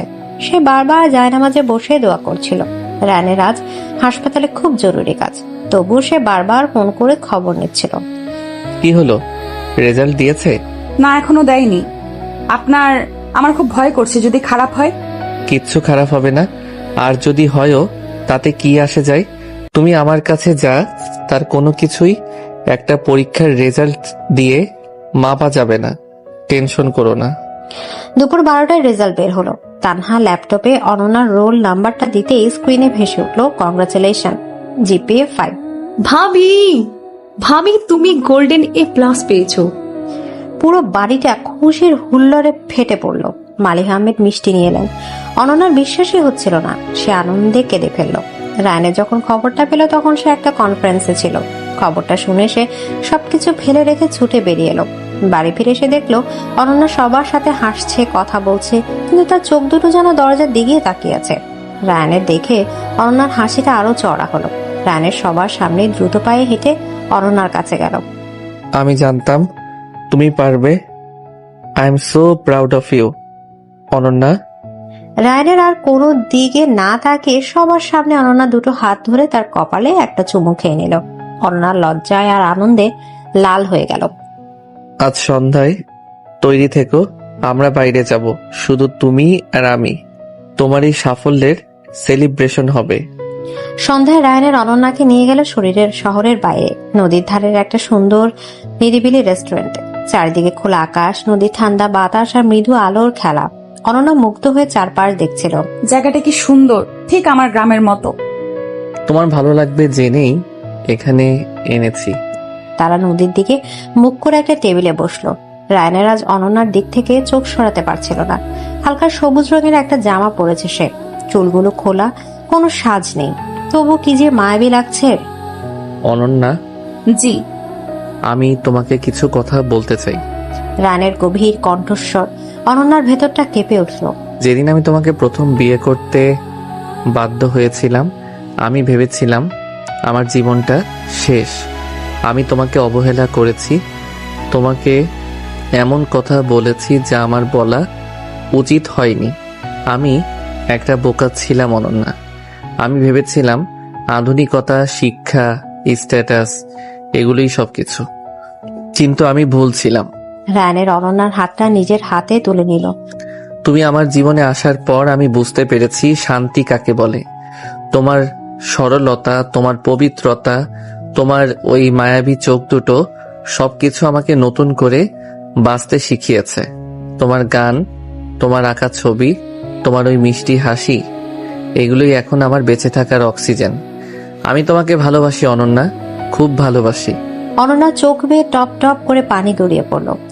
যে কথাগুলো শোনার জন্য তার মনটা এতদিন ধরে আকুল ছিল, আজ সেই কথাগুলো সে শুনছে। আমিও আপনাকে খুব ভালোবাসি। আমার তো মনে হতো আমি আপনার যোগ্য না। চুপ, আর কোনোদিন এ কথা বলবে না। তুমি আমার যোগ্য নও, আমি হয়তো তোমার এই পবিত্র ভালোবাসার যোগ্য না। তুমি আমার কাঞ্চা সোনা, আমার জীবনের সবচেয়ে দামি সম্পদ। রায়নেরা নিজেকে ধরে রাখতে পারল না। সে চেয়ার ছেড়ে উঠে অনন্যার পাশে এসে বসলো। দু হাতে তার মুখটা তুলে ধরে নদীর ঠান্ডা বাতাস আর আকাশের অগণিত তারাকে সাক্ষী রেখে সে অনন্যার ঠোঁটে তার ভালোবাসার সিল মোহর এঁকে দিল। এই চুম্বনে কোনো দ্বিধা ছিল না, ছিল না কোনো জড়তা, ছিল দুটো প্রেমিকের হৃদয়ের সবটুকু আবেগ আর বিশ্বাস। সেদিন রাতে বাড়ি ফিরে তারা যখন নিজেদের ঘরে এলো, তখন তাদের মাঝে আর কোনো অদৃশ্য দেয়াল ছিল না। রায়নের অনন্যাকে কোলে তুলে নিয়ে বিছানায় শুয়ে দিল, তারপর তার পাশে শুয়ে তাকে নিজের বুকের মাঝে টেনে নিলেন। আর কোনোদিন আমাকে ছেড়ে যাবে না তো? আপনি না ছাড়লে মৃত্যুও আমাকে আপনার কাছ থেকে নিতে পারবে না। রানের পরম ভালোবাসা অনন্যাকে আরো শক্ত করে জড়িয়ে ধরল। সোফাটা আজ রাতের জন্য বড় একা হয়ে গেল, কারণ দুটো পৃথিবী আজ মিলেমিশে এক হয়ে গেছে। পরের দিন সকালটা ছিল একরাশ নতুনত্বে ভরা। ঘুম ভাঙার পর অনন্যা নিজেকে আবিষ্কার করলো রায়নের বলিষ্ঠ বাহুবন্ধনে। মানুষটার বুকের উষ্ণতা, তার শান্ত নিঃশ্বাসের শব্দ, সবকিছু অনন্যাকে এক অদ্ভুত নিরাপত্তায় জড়িয়ে রেখেছিল। সে নড়াচড়া করতে গিয়েও পারল না। পাছে রায়নের ঘুম ভেঙে যায়। সে চুপচাপ শুয়ে মানুষটার ঘুমন্ত মুখটা দেখতে লাগলো। রাতে সেই আবেগময় মানুষটা এখন কি আশ্চর্য রকম শান্ত। অনন্যার খুব ইচ্ছে হলো রায়নের কপালে আলতো করে ছুঁয়ে দিতে। ঠিক তখনই রায়নের চোখ খুলল। অনন্যা ধরা পড়ে যাওয়ার ভয়ে একেবারে আড়ষ্ট হয়ে গেল, কিন্তু রায়নের চোখে কোনো বিস্ময় ছিল না, ছিল এক গভীর নরম দৃষ্টি। সে কিছু না বলে মুচকি হাসলো, তারপর অনন্যাকে আর একটু কাছে টেনে নিয়ে তার কপালে নিজের ঠোঁট ছোঁয়ালো। সুপ্রভাত আমার কাঞ্চা সোনা। রায়নের ভরাট কণ্ঠের আদুরে সম্ভাষণে অনন্যার কান দুটো গরম হয়ে গেল। সে লজ্জায় রায়নের বুকে মুখ লুকালো। রায়নের হাসা হাসির শব্দে পুরো ঘরটা যেন জীবন্ত হয়ে উঠল। এই প্রথমবার তাদের সকালটা শুরু হলো কোনো জড়তা বা দূরত্ব দিয়ে নয়, বরং নিখাত ভালোবাসা দিয়ে। নাস্তার টেবিলে এই নতুন পরিবর্তনের হাওয়া সবার চোখে পড়ল। রায়নের আর আগের মতো গম্ভীর হয়ে বসে থাকলো না। সে বারবার অনন্যার প্লেটে খাবার তুলে দিচ্ছিল। ভাইয়ার মাথায় কি কিছু পড়েছে? ভাবি কেমন প্যাম্পার করছে, যেন আজকেই নতুন বিয়ে হয়েছে। চুপ কর মেয়ে, নজর দিবি না। আমার ছেলেটা যে একটু স্বাভাবিক হয়েছে, এটাই আল্লাহর কাছে হাজার শুকরিয়া। রায়নের কোনো ভ্রুক্ষেপ নেই। সে অনন্যার কানের কাছে মুখ নিয়ে ফিসফিস করে বলল, আজ তোমার কলেজে ভর্তির শেষ দিন, আমি নিজে তোমাকে নিয়ে যাব। কিন্তু আপনার হাসপাতাল? আমার বউয়ের ভবিষ্যতের চেয়ে হাসপাতাল বড় নয়। আমি ছুরি নিয়েছি। অনন্যা অবাক হয়ে রায়ানের দিকে তাকালো। যে মানুষটা একদিন বলেছিল তার ব্যক্তিগত জীবনে হস্তক্ষেপ না করতে, সেই মানুষটাই আজ তার ভবিষ্যতের জন্য নিজের কাজ ফেলে দিচ্ছে। ভালোবাসার কি অদ্ভুত ক্ষমতা। ঢাকার সবচেয়ে সেরা মহিলা কলেজে অনন্যাকে ভর্তি করে দিয়ে রায়ানে যখন ফিরছিল, তখন তার মুখে ছিল রাজ্য জয়ের হাসি। অনন্যার স্বপ্ন পূরণের প্রথম ধাপটা সে নিজের হাতে সম্পূর্ণ করতে পেরেছে। এই আনন্দই তার কাছে অমূল্য। আমার জন্য আপনার অনেক কষ্ট হলো। কষ্ট? তোমার মুখের এই হাসিটা দেখার জন্য আমি সারা জীবন কষ্ট করতে রাজি আছি। গাড়ির ভেতর রায়ানের অনন্যার হাতটা নিজের হাতের মুঠোয় নিয়ে নিল। এখন থেকে তুমি কলেজে যাবে, নতুন বন্ধু হবে, নতুন একটা জগৎ পাবে। আমাকে ভুলে যাবে না তো? নিঃশ্বাস নিতে ভুলে গেলেও আপনাকে ভুলবো না। আপনি তো আমার নিঃশ্বাস। রায়ানের অনন্যার এই সহজ স্বীকারোক্তিতে একেবারে বাক্যহারা হয়ে গেল। এই মেয়েটা জানে না তার এই সরল কথাগুলো রায়ানের বুকের ভেতর কি ভীষণ তোলপাড় তোলে। সে গাড়িটা রাস্তার একপাশে থামালো। এভাবে তাকিয়ে থেকো না অনন্যা। কেন? কারণ তখন আমার নিজেকে সামলে রাখা খুব কঠিন হয়ে যায়। রায়ানে তার নিজেকে আটকাতে পারল না। সে ঝুঁকে পড়ে অনন্যার ঠোঁটে একটা গভীর চুমু খেল। বাইরের পৃথিবীর ব্যস্ততা, গাড়ির হর্ন, কোনো কিছুই তখন তাদের স্পর্শ করতে পারছিল না। তারা তখন নিজেদের তৈরি করে এক ভালোবাসার জগতে বন্দী। দেখতে দেখতে বর্ষা নেমে এলো। ঝুম বৃষ্টি দেখলে অনন্যার মনটা কেমন উদাস হয়ে যায়। তার গ্রামের কথা, হাওড়ের জলে বৃষ্টির শব্দ, ভেজা মাটির গন্ধ, সবকিছু খুব মনে পড়ে। সেদিন রাতেও তেমনই এক বর্ষণ মুখর রাত। ঝড়া হাওয়ায় জানালার পর্দা উঠছে, আর সাথে মেঘের গরু গম্ভীর গর্জন। কারেন্ট চলে যাওয়ায় পুরো বাড়িটা অন্ধকারে ডুবে গেছে। আমার একটু ভয় করছে। রায়ানের মোমবাতির আলোয় অনন্যা ফ্যাকাশে মুখটা দেখতে পেল। সে অনন্যার পাশে বসলো এবং তাকে নিজের বাহু ডরে জড়িয়ে নিল। আমি আছি তো, ভয় কিসের? তারা দুজন ব্যালকনিতে এসে দাঁড়ালো। বৃষ্টি ছোট্ট ছাট এসে তাদের ভিজিয়ে দিচ্ছিল। অনন্যা মাথা রাখলো রায়ানের প্রশস্ত বুকে। রায়ানের হৃৎপিণ্ডের শব্দ তার কাছে পৃথিবীর সবচেয়ে সুন্দর সঙ্গীতের মতো মনে হচ্ছিল। বৃষ্টি দেখলে আমার খুব গান শুনতে ইচ্ছে করে। দাঁড়াও, আমি ফোন থেকে গান চালিয়ে দিচ্ছি। না, ফোনের গান না, আপনার গান। তুমি তো জানো আমি গান গাইতে পারি না, আমার গলায় সুর নেই। রায়ানের বুক থেকে মুখ লুকিয়ে মায়াবী চোখে বলে, আমার জন্য সুর না থাকলেও চলবে, আমি শুধু আপনার গলার আওয়াজটা শুনতে চাই। প্লিজ আমার জন্য একটা গান করুন না। অনন্যার এই আবদারে এমন এক সারল্য আর ভালোবাসা মাখানো ছিল যে রায়ানের পক্ষে না বলা অসম্ভব হয়ে গেল। সে এর আগে কখনো কারো জন্য গান গায়নি, কিন্তু আজ তার খুব গাইতে ইচ্ছা করলো। এই মায়াবতী মেয়েটার জন্য যে তার পাথর জীবনটাকে ভালোবাসার বৃষ্টিতে ভিজিয়ে দিয়েছে, তার জন্য আজ সে গায়ক হয়ে যাবে। রায়ানের অনন্যাকে আরো শক্ত করে জড়িয়ে ধরলো। তারপর বাইরের বৃষ্টির শব্দের সাথে গলা মিলিয়ে তার পুরুষালী কিন্তু আবেগময় কণ্ঠে গেয়ে উঠলো সেই গান, যা যেন শুধু এই মুহূর্তটার জন্য লেখা হয়েছিল।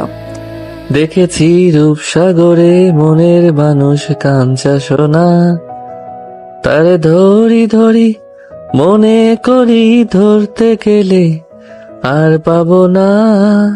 রায়ানের কণ্ঠে কোনো পেশাদারী গায়কের কারুকার্য ছিল না, কিন্তু ছিল সবটুকু আবেগ আর ভালোবাসা। গানের প্রতিটি শব্দ যেন সে তার নিজের মনের কথা হিসেবে অনন্যাকে বলছিল। অনন্যার চোখ দিয়ে অঝরে জল পড়তে লাগলো। এই তো তার মনের মানুষ, তার কাঞ্চা সোনা, যে তাকে রূপসাগরে খুঁজে পেয়েছে। সে যে আমার আমার করি আমার হয়ে আর হইল না, আমি হৃদয়ে পেতে বসে আছি তার তো দেখা মিলল না। দেখেছি রূপসাগরে মনের মানুষ কাঞ্চা সোনা। গানটা শেষ করে রায়ান দেখলো অনন্যা ফুপিয়ে ফুপিয়ে কাঁদছে। সে ব্যস্ত হয়ে অনন্যার মুখটা তুলে ধরলো। কি হয়েছে, কাঁদছো কেন? আমার গান ভালো লাগেনি? আপনি আমার কাঁচা সোনা, আমি আপনাকে পেয়ে গেছি, আমি আর আপনাকে হারাতে চাই না, কখনো না। অনন্যার কথায় রায়ানের ভেতরটা ভালোবাসায় তীব্র স্রোতে ভেসে গেল। সে আর কোনো কথা বলল না। অনন্যার ভেজা মুখে তার চোখের জলে মিশে থাকা ঠোঁটে নিজের ঠোঁট ডুবিয়ে দিল। সে চুম্বনে ছিল অধিকার, ছিল সবটুকু মমতা আর অনন্তকালের জন্য পাশে থাকার প্রতিশ্রুতি। মোমবাতির আলোটা হাওয়ায় নিভে গেল, কিন্তু তাদের দুজনের জীবনে তখন ভালোবাসা যে আলো জ্বলছিল, তার কাছে বাইরের অন্ধকার ছিল একেবারেই তুচ্ছ। রায়ানের অনন্যাকে কোলে তুলে নিয়ে তাদের ঘরে ফিরে এলো। বাইরের ঝড় তখন হয়তো থেমে গেছে, কিন্তু তাদের দুজনের হৃদয়ে তখন ভালোবাসা যে ঝড় উঠেছিল, তার উন্মাদনা ছিল আরো তীব্র, আরো গভীর। অনন্যার কানের কাছে ফিস করে বলল, তুমি শুধু আমার কাঞ্চা সোনা নও অনন্যা, তুমি আমার রূপসাগর, যে সাগরে আমি সারা জীবন ডুবে থাকতে চাই। অনন্যা কোনো উত্তর দিল না, শুধু রায়নের গলাটা আরো শক্ত করে জড়িয়ে ধরল। তার নীরবতায় বলে দিচ্ছিল এই সাগরে সেও তার নাবিককে নিয়ে আজীবন ভেসে থাকতে প্রস্তুত। ভালোবাসার প্রথম বর্ষায় ভিজতে ভিজতে দিনগুলো কিভাবে যে স্বপ্নের মতো কেটে যাচ্ছিল অনন্যা তার টেরই পায়নি। রায়নের জগৎটা এখন তাকে কেন্দ্র করেই ঘুরত। হাসপাতালের শত ব্যস্ততার মাঝে তার মন পড়ে থাকতো অনন্যার কাছে। মেয়েটা কলেজে গেল কিনা, ক্লাস ঠিক মতো করলো কিনা, কোনো অসুবিধা হলো কিনা, এইসব ছোট ছোট চিন্তা রায়ের কঠিন সার্জন সত্তার ভেতরে এক নতুন যত্নশীল সত্তার জন্ম দিয়েছিল। আর অনন্যা, সে তো রায়নের ভালোবাসার আলোয় নিজেকে নতুন করে খুঁজে পেয়েছিল। তার কলেজের জগৎ, নতুন বইয়ের গন্ধ, বান্ধবীদের সাথে হাসি ঠাট্টা সবকিছুই তার ভালো লাগতো। কিন্তু দিনের শেষে রায়নের বুকে মাথা রাখার শান্তির কাছে বাকি সবকিছুই ছিল ম্লান। প্রতিদিন সকালে রায়নে নিজেই অনন্যাকে কলেজে পৌঁছে দিত। গাড়িতে যাওয়ার সময়টুকু হয়ে উঠেছিল তাদের একান্ত নিজস্ব সময়। মন দিয়ে ক্লাস করবে, আর কোনো ছেলে বন্ধু যদি বেশি গায়ে পড়া ভাব দেখায় সাথে সাথে আমাকে জানাবে। আচ্ছা, আর যদি কোনো মেয়ে বন্ধু বেশি গায়ে পড়া ভাব দেখায় তাহলে কি আমি আপনাকে জানাবো? অবশ্যই। তোমার আশেপাশে কারো ছায়াও আমি সহ্য করব না। তুমি শুধু আমার, বুঝেছো পিচ্চি বউ? বুঝেছি, আমার হিংস্রে ডাক্তার। রায়নের অনন্যার নাকে আলতো করে টোকা দিয়ে দিত। কলেজের গেটের সামনে গাড়ি থামিয়ে সে ততক্ষণ অপেক্ষা করত যতক্ষণ না অনন্যা বন্ধুদের সাথে ভেতরে মিলে যায়। রায়নের এই ছেলে মানুষের অধিকার দেখানোর অনন্যার খুব ভালো লাগতো। সে জানতো এই অধিকার বোধের পেছনে লুকিয়ে আছে গভীর ভালোবাসা আর হারানোর ভয়। কলেজে অনন্যার খুব তাড়াতাড়ি সবার সাথে বন্ধুত্ব হয়ে গেল। তার সরল মিষ্টি স্বভাবের জন্য সবাই তাকে পছন্দ করত। ক্লাসের সবচেয়ে মেধাবী ছাত্র আহাদ, যে কিনা প্রথম দিকে বেশ গম্ভীর থাকতো, সেই অনন্যার নোট গাছ গোছানোর ধারণ আর পড়ার প্রতি একাগ্রতা দেখে তার সাথে কথা বলতে শুরু করলো। ধীরে ধীরে তাদের মধ্যে একটা সুন্দর নির্মল বন্ধুত্ব গড়ে উঠল। অনন্যা, কালকের লেকচারটা আমার ঠিক মতো তোলা হয়নি, তোমার খাতাটা কি একটু দেবে? হ্যাঁ, নিশ্চয়ই, নিন। ধন্যবাদ। আচ্ছা চলো না, ক্লাসের পর ক্যাফে থেকে এক কাপ কফি খাই। আজকের টপিকটা নিয়ে একটু আলোচনাও করা যাবে। না ভাইয়া, আমাকে তাড়াতাড়ি বাড়ি ফিরতে হবে, উনি অপেক্ষা করেন। ও আচ্ছা, কোনো সমস্যা নেই। আহাদের সাথে তার এই সহজ সাধারণ বন্ধুত্বটুকুর কথা সে রায়নের কাছে বলতো। রায়নেরও এতে কোনো আপত্তি ছিল না। তার স্ত্রীর উপর তার বিশ্বাস ছিল অটুট। সে জানতো তার কাঞ্চন সোনাটা বড়ই খাঁটি, কিন্তু সুখের আকাশে যে দুর্যোগের মেঘ জমেছিল তার খবর রায়নের বা অনন্যা কেউই রাখেনি। ডাক্তার সানজানা রায়নের এই পরিবর্তন কিছুতেই মেনে নিতে পারছিল না। রায়নের চোখে মুখে যে প্রশান্তি, যে ভালোবাসা সে এখন দেখে, তা তার বুকের ভেতর ঈর্ষার আগুন জ্বালিয়ে দিচ্ছিল। সে ঠিক হলো এই গ্রাম্য মেয়েটাকে সে রায়নের জীবন থেকে সরাবেই, আর এর জন্য সে বেছে নিল সবচেয়ে নোংরা পথটা। সেদিন অনন্যা আর আহাদ ক্লাস শেষে লাইব্রেরিতে থেকে বের হচ্ছিল, হঠাৎ ঝুম বৃষ্টি নামলো।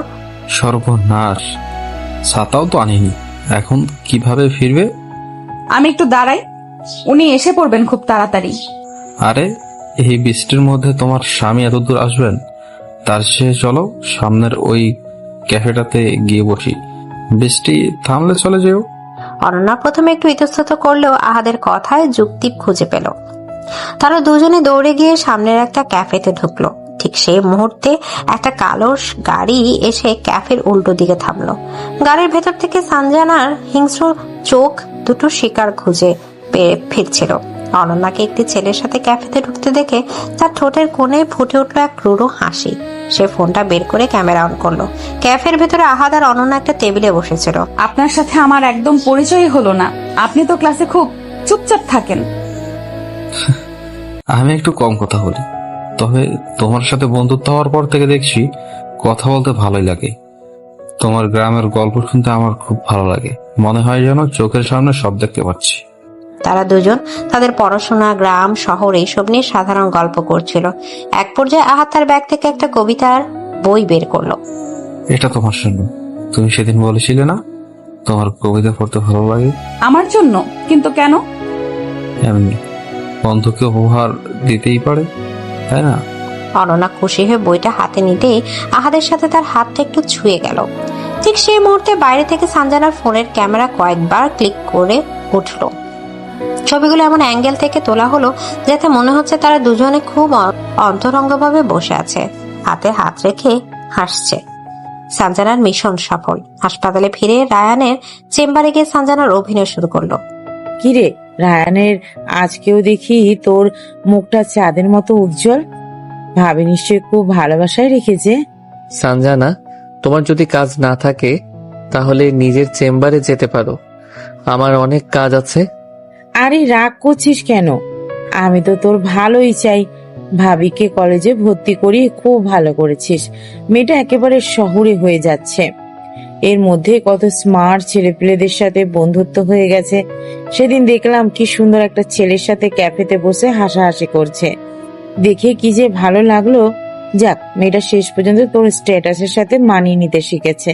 রানের কলমটা থেমে গেল, তার বুকের ভেতরটা কেমন যেন ঠান্ডা হয়ে গেল। অনন্য ক্যাফেতে একটা ছেলের সাথে? তুমি কি বলছো আমি ঠিক বুঝতে পারছি না। আরে আমি তো ভাবলাম তুই জানিস, ভাবি তোকে বলেনি। ইস, আমারই হয়তো বলা উচিত হয়নি। বাদ দে, হয়তো তোকে সারপ্রাইজ দেবে বলে বলেনি। সানজানা চলে গেল, কিন্তু রায়ানের মনের ভেতর সন্দেহের একটা বিষাক্ত বীজ পুঁতে দিয়ে গেল। যে রায়ানের তার স্ত্রীর উপর অগাধ বিশ্বাস ছিল, সেই বিশ্বাসে প্রথমবার ফাটল ধরল। অনন্যা তাকে বলেনি কেন? সে কি কিছু লুকাচ্ছে? রাতে রায়ানে যখন বাড়ি ফিরল তখন তার মুখটা ছিল মেঘাচ্ছন্ন। অনন্যা ছুটে এলো তার কাছে। আপনার ফিরতে এত দেরি হলো? আমি কতক্ষণ ধরে অপেক্ষা করছি। রায়ানের অনন্যার মুখের দিকে তাকালো। এই তো সেই সরল নিষ্পাপ মুখ। এই মুখটাকে মিথ্যে বলতে পারে? তার মনটা নরম হয়ে গেল। সে হয়তো ভুল ভাবছে। আজ কলেজে কি কি ঘটলো? আর বলবেন না, আজ ঝুম বৃষ্টি। আমি তো প্রায় ভিজেই গেছিলাম। আহাদ ভাইয়ের সাথে দৌড়ে একটা ক্যাফেতে গিয়ে বসলাম। উনি আমাকে একটা কবিতার বইও উপহার দিয়েছেন। খুব ভালো মানুষ জানেন। অনন্যার সরল স্বীকারোক্তি শুনে রায়ানের বুকের ভেতর থেকে একটা বিশাল পাথর যেন নেমে গেল। যাক, মেয়েটা তো কিছুই লুকায়নি। সে হয়তো সানজানাই অতিরঞ্জিত করে বলেছে। রায়ানের মনটা শান্ত হয়ে গেল। সে হাসি মুখে অনন্যার সাথে রাতের খাবার খেতে বসলো। ঠিক তখনই তার মোবাইলে একটা মেসেজ টোন বেজে উঠল। সে ফোনটা হাতে নিতেই দেখলো সানজানার মেসেজ, সাথে কয়েকটা ছবি। ছবিগুলো অনন্যা আর আহাদ ক্যাফেতে বসে আছে। একটা ছবিতে আহাদ অনন্যার দিকে তাকিয়ে হাসছে, আর অনন্যা লাজুক মুখে বইটা নিচ্ছে। তাদের দুজনের হাত একসাথে। আর একটা ছবিতে মনে হচ্ছে আহাদ অনন্যার খুব কাছে ঝুঁকে কথা বলছে। ছবিগুলোর নিচে লেখা, সরি দোস্ত, তোকে বিরক্ত করতে চাইনি, কিন্তু ওরা এত মিষ্টি করে গল্প করছিল যে ছবি তোলার লোক সামলাতে পারলাম না। ভাবি কিন্তু তোর চেয়ে এই ছেলেটার সাথেই বেশি খুশি মনে হচ্ছে। রায়ানের হাতটা কেঁপে উঠলো আর মাথাটা ভো ভো করে দিতে লাগলো। তাহলে অনন্যা তাকে সবটা বলেনি? সে শুধু ক্যাফেতে যাওয়ার কথা বলেছে, কিন্তু এই অন্তরঙ্গতার কথা বলেনি? এই হাসাহাসি, হাতের হাত রাখার কথা বলেনি? সানজানার কথা বলা কথাগুলো, ছবিগুলো সবকিছু মিলে রায়ানের মনের ভেতরে এক ভয়ঙ্কর ঝড় তুলে দিল। তার এতদিনের বিশ্বাস, এতদিনের ভালোবাসা সবকিছু যেন এক মুহূর্তে মিথ্যে মনে হলো। তার মনে হলো 16 বছরের একটা বাচ্চা মেয়ের মন পরিবর্তন হতে কতক্ষণই বা লাগে। সে হয়তো তার বয়সী কারো সঙ্গ পেয়ে তাকে ভুলে যেতে শুরু করেছে। সে ফোনটা রেখে অনন্যার দিকে তাকালো। তার দৃষ্টি ছিল বরফ শীতল। ক্যাফেতে তোমরা আর কি কি করছিলে অনন্যা? রায়ানের হঠাৎ বদলে যাওয়া কণ্ঠস্বর অনন্যা চমকে গেল। কি করেছিলাম মানে? পড়াশোনা নিয়ে কথা বলছিলাম। তাই? শুধু পড়াশোনা নাকি হাতে হাত রেখে প্রেমের কবিতা নিয়েও আলোচনা হচ্ছিল? রায়ানের শ্লেষ মাখানো কথায় অনন্যার বুকের ভেতরটা হিম হয়ে গেল। আপনি এসব কি বলছেন? আমি ঠিকই বলছি। তোমাকে আমি বিশ্বাস করেছিলাম অনন্যা। ভেবেছিলাম তুমি আলাদা, তুমি সরল, তুমি পবিত্র। কিন্তু তুমিও শেষ পর্যন্ত শহুরে হাওয়ায় উঠতে শিখলে। আমার বয়সী একজন ডাক্তারকে তোমার ভালো লাগবে কেন? তোমার তো এখন তোমার বয়সী স্মার্ট ছেলেদেরই ভালো লাগবে। বিশ্বাস করুন, আপনি যা ভাবছেন তেমন কিছু না। আহাদ ভাইয়া শুধু আমার বন্ধু। বন্ধু? এই বন্ধুত্বের মানে আমার আর বুঝতে বাকি নেই। তোমাকে স্বাধীনতা দিয়েছিলাম, বিশ্বাস করেছিলাম। এটাই আমার সবচেয়ে বড় ভুল ছিল। আমি ভুলেই গিয়েছিলাম কাঞ্চা সোনার মতো দেখতে হলেও তুমি আসলে কাচের মতোই ভঙ্গুর। অল্প আঘাতেই ভেঙে যাও, অল্প প্রলোভনেই গলে যাও। রায়ানের প্রতিটা কথা ধারালো কাচের টুকরার মতো অনন্যার বুকে বেঁধেছিল। যে মানুষটা কালও তাকে কাঁচের সোনা বলে বুকে টেনে নিয়েছিল, আজ সেই মানুষটাই তাকে কাঁচের সাথে তুলনা করছে। অনন্যা সহ্য করতে পারল না, সে ফুপিয়ে কেঁদে উঠল। আমি এমন কিছুই করিনি। একটা কথাও বলবে না? আজ থেকে তুমি আর কলেজে যাবে না। তোমার জগৎ এই বাড়ির 4 দেয়ালের মধ্যেই সীমাবদ্ধ থাকবে। আর হ্যাঁ, আমাদের শোবার ব্যবস্থাও আজ থেকে আগের মতোই আলাদা। আমার পাশে থাকার যোগ্যতা তুমি হারিয়ে ফেলেছো। রানের সোফা থেকে তার বালিশ আর চাদরটা নিয়ে রাগে কটকট করতে করতে ব্যালকনিতে চলে গেল। অনন্যা ডাইনিং টেবিলে চেয়ারে বসেই পাথরের মতো স্তব্ধ হয়ে রইল। তার কান্নার শব্দটাও যেন গলায় আটকে গেছে। তাদের ভালোবাসার ছোট্ট সুন্দর নেটটাতে আছে যে ঝড় উঠলো, সে ঝড়ের সবকিছু এক মুহূর্তে তছ নচ করে ফেলল। ঝড়ের পরের সকালটা হয় আশ্চর্য রকম শান্ত, কিন্তু সবকিছু থাকে লন্ড ভন্ড ছন্ন ছাড়া। রায়ানের বাড়িতেও ঠিক তাই হলো। কোনো চিৎকার নেই, কোনো ঝগড়া নেই, আছে শুধু হাড় কাঁপানো এক নীরবতা, যে নীরবতা হাজারো চিৎকারের চেয়েও বেশি যন্ত্রণাদায়ক। অনন্যা সারা রাত এক ফোঁটাও ঘুমায়নি। বিছানার এক কোণে গুটিসুটি মেরে বসে শুধু নিঃশব্দে চোখের জল ফেলেছে। রায়ানের ছুরিতে এক একটা শব্দ কাছের মতো ভঙ্গুর। যোগ্যতা হারিয়েছে, তার বুকের ভেতরটা ভেঙে চুরমার করে দিচ্ছিল। ভোরের আলো ফোটার সাথে সাথে সে উঠে পড়ল। তার মায়াবী মুখটা কান্নায় ফুলে গেছে, চোখ দুটো জবা ফুলের মতো লাল, কিন্তু সেই মুখে কোনো অভিযোগের লেশ মাত্র নেই। আছে শুধু একরাশ গভীর কষ্ট আর শূন্যতা। রায়ানেরও সারা রাত কেটেছে ব্যালকনির ঠান্ডা মেঝেতে বসে। রাতটা কমে যাওয়ার পর থেকে তার ভেতরে শুরু হয়েছে এক তীব্র দহন। ছবিগুলো, সঞ্জনার কথাগুলো বারবার তার মাথায় ঘুরপাক খাচ্ছিল। সে কি বড্ড বেশি রূঢ় আচরণ করে ফেললো? কিন্তু তার পুরুষালী অহং আর আহত বিশ্বাস তাকে কিছুতেই নরম হতে দিচ্ছিল না। সে যখন ঘরে ঢুকলো, অনন্যা তখন ওয়াশরুমে। রায়ানের একবারও তার দিকে তাকালো না। নিঃশব্দে তৈরি হয়ে নিল হাসপাতালের জন্য। নাস্তার টেবিলে সেই নীরবতা যেন আরো প্রকট হয়ে উঠল। অনন্যা টেবিলে এসে বসলো ঠিকই, কিন্তু প্লেটে কিছুই নিল না। মাথা নিচু করে বসে রইল। তানহা আর মালিহা আহমেদ একে অপরে দিয়ে চাওয়াচাই করতে লাগলেন। কি ব্যাপার ভাবি, তুমি কিছু খাচ্ছ না যে? শরীর খারাপ? খিদে নেই আপু। নাটক করার কোনো দরকার নেই। যা খেতে দেওয়া হয়েছে চুপচাপ খেয়ে নাও। রায়ানের শীতল কণ্ঠস্বরে তানহার মালিহা আহমেদ দুজনেই চমকে উঠলেন। অনন্যার কাঁধ দুটো সামান্য কেঁপে উঠল। সে আর কোনো কথা না বলে প্লেটটা সামনে টেনে নিল, কিন্তু এক লোকমা মুখে তুলতে পারল না। রায়ানের দ্রুত নাস্তা শেষ করে উঠে দাঁড়ালো। রায়ানের শোন, কি হয়েছে তোদের? মেয়েটা এমন চুপ করে আছে কেন? কিচ্ছু হয়নি মা, ওকে জিজ্ঞেস করো, ওই ভালো বলতে পারবে তার নতুন জগৎ নিয়ে। একটা বিষাক্ত তীর ছুরি দিয়ে রায়ানের বেরিয়ে গেল। অনন্যার চোখ ফেটে জল আসছিল, কিন্তু সে শক্ত করে ঠোঁট কামড়ে নিজেকে সামনে নিল। সে আর কারো সামনে কাঁদবে না। যে মানুষটা তার চোখের জলের দাম বোঝে না, তার জন্য চোখের জল ফেলে কি লাভ? সেই দিনের পর থেকে বাড়িটা যেন একটা মৃত্যুপুরীতে পরিণত হলো। অনন্যা একেবারে চুপ হয়ে গেল। সে আর কলেজে যায় না। তানহা অনেক চেষ্টা করেও তাকে রাজি করাতে পারেনি। আর সেই নতুন স্কেচ বুকটা, রায়ানের সেই রঙের বাক্সটা, সবকিছু টেবিলের এক কোণে ধুলো মাখা অবস্থায় পড়ে থাকে। সে আর ছবি আঁকে না। গুনগুন করে গান গাওয়া তো দূরের কথা, সারাদিনে তার গলা দিয়ে দুটো কথাও বের হয় না। সে সারাদিন ঘরের মধ্যেই থাকে, হয় শুয়ে থাকে, নয়তো জানালার বাইরে শূন্য দৃষ্টিতে তাকিয়ে থাকে।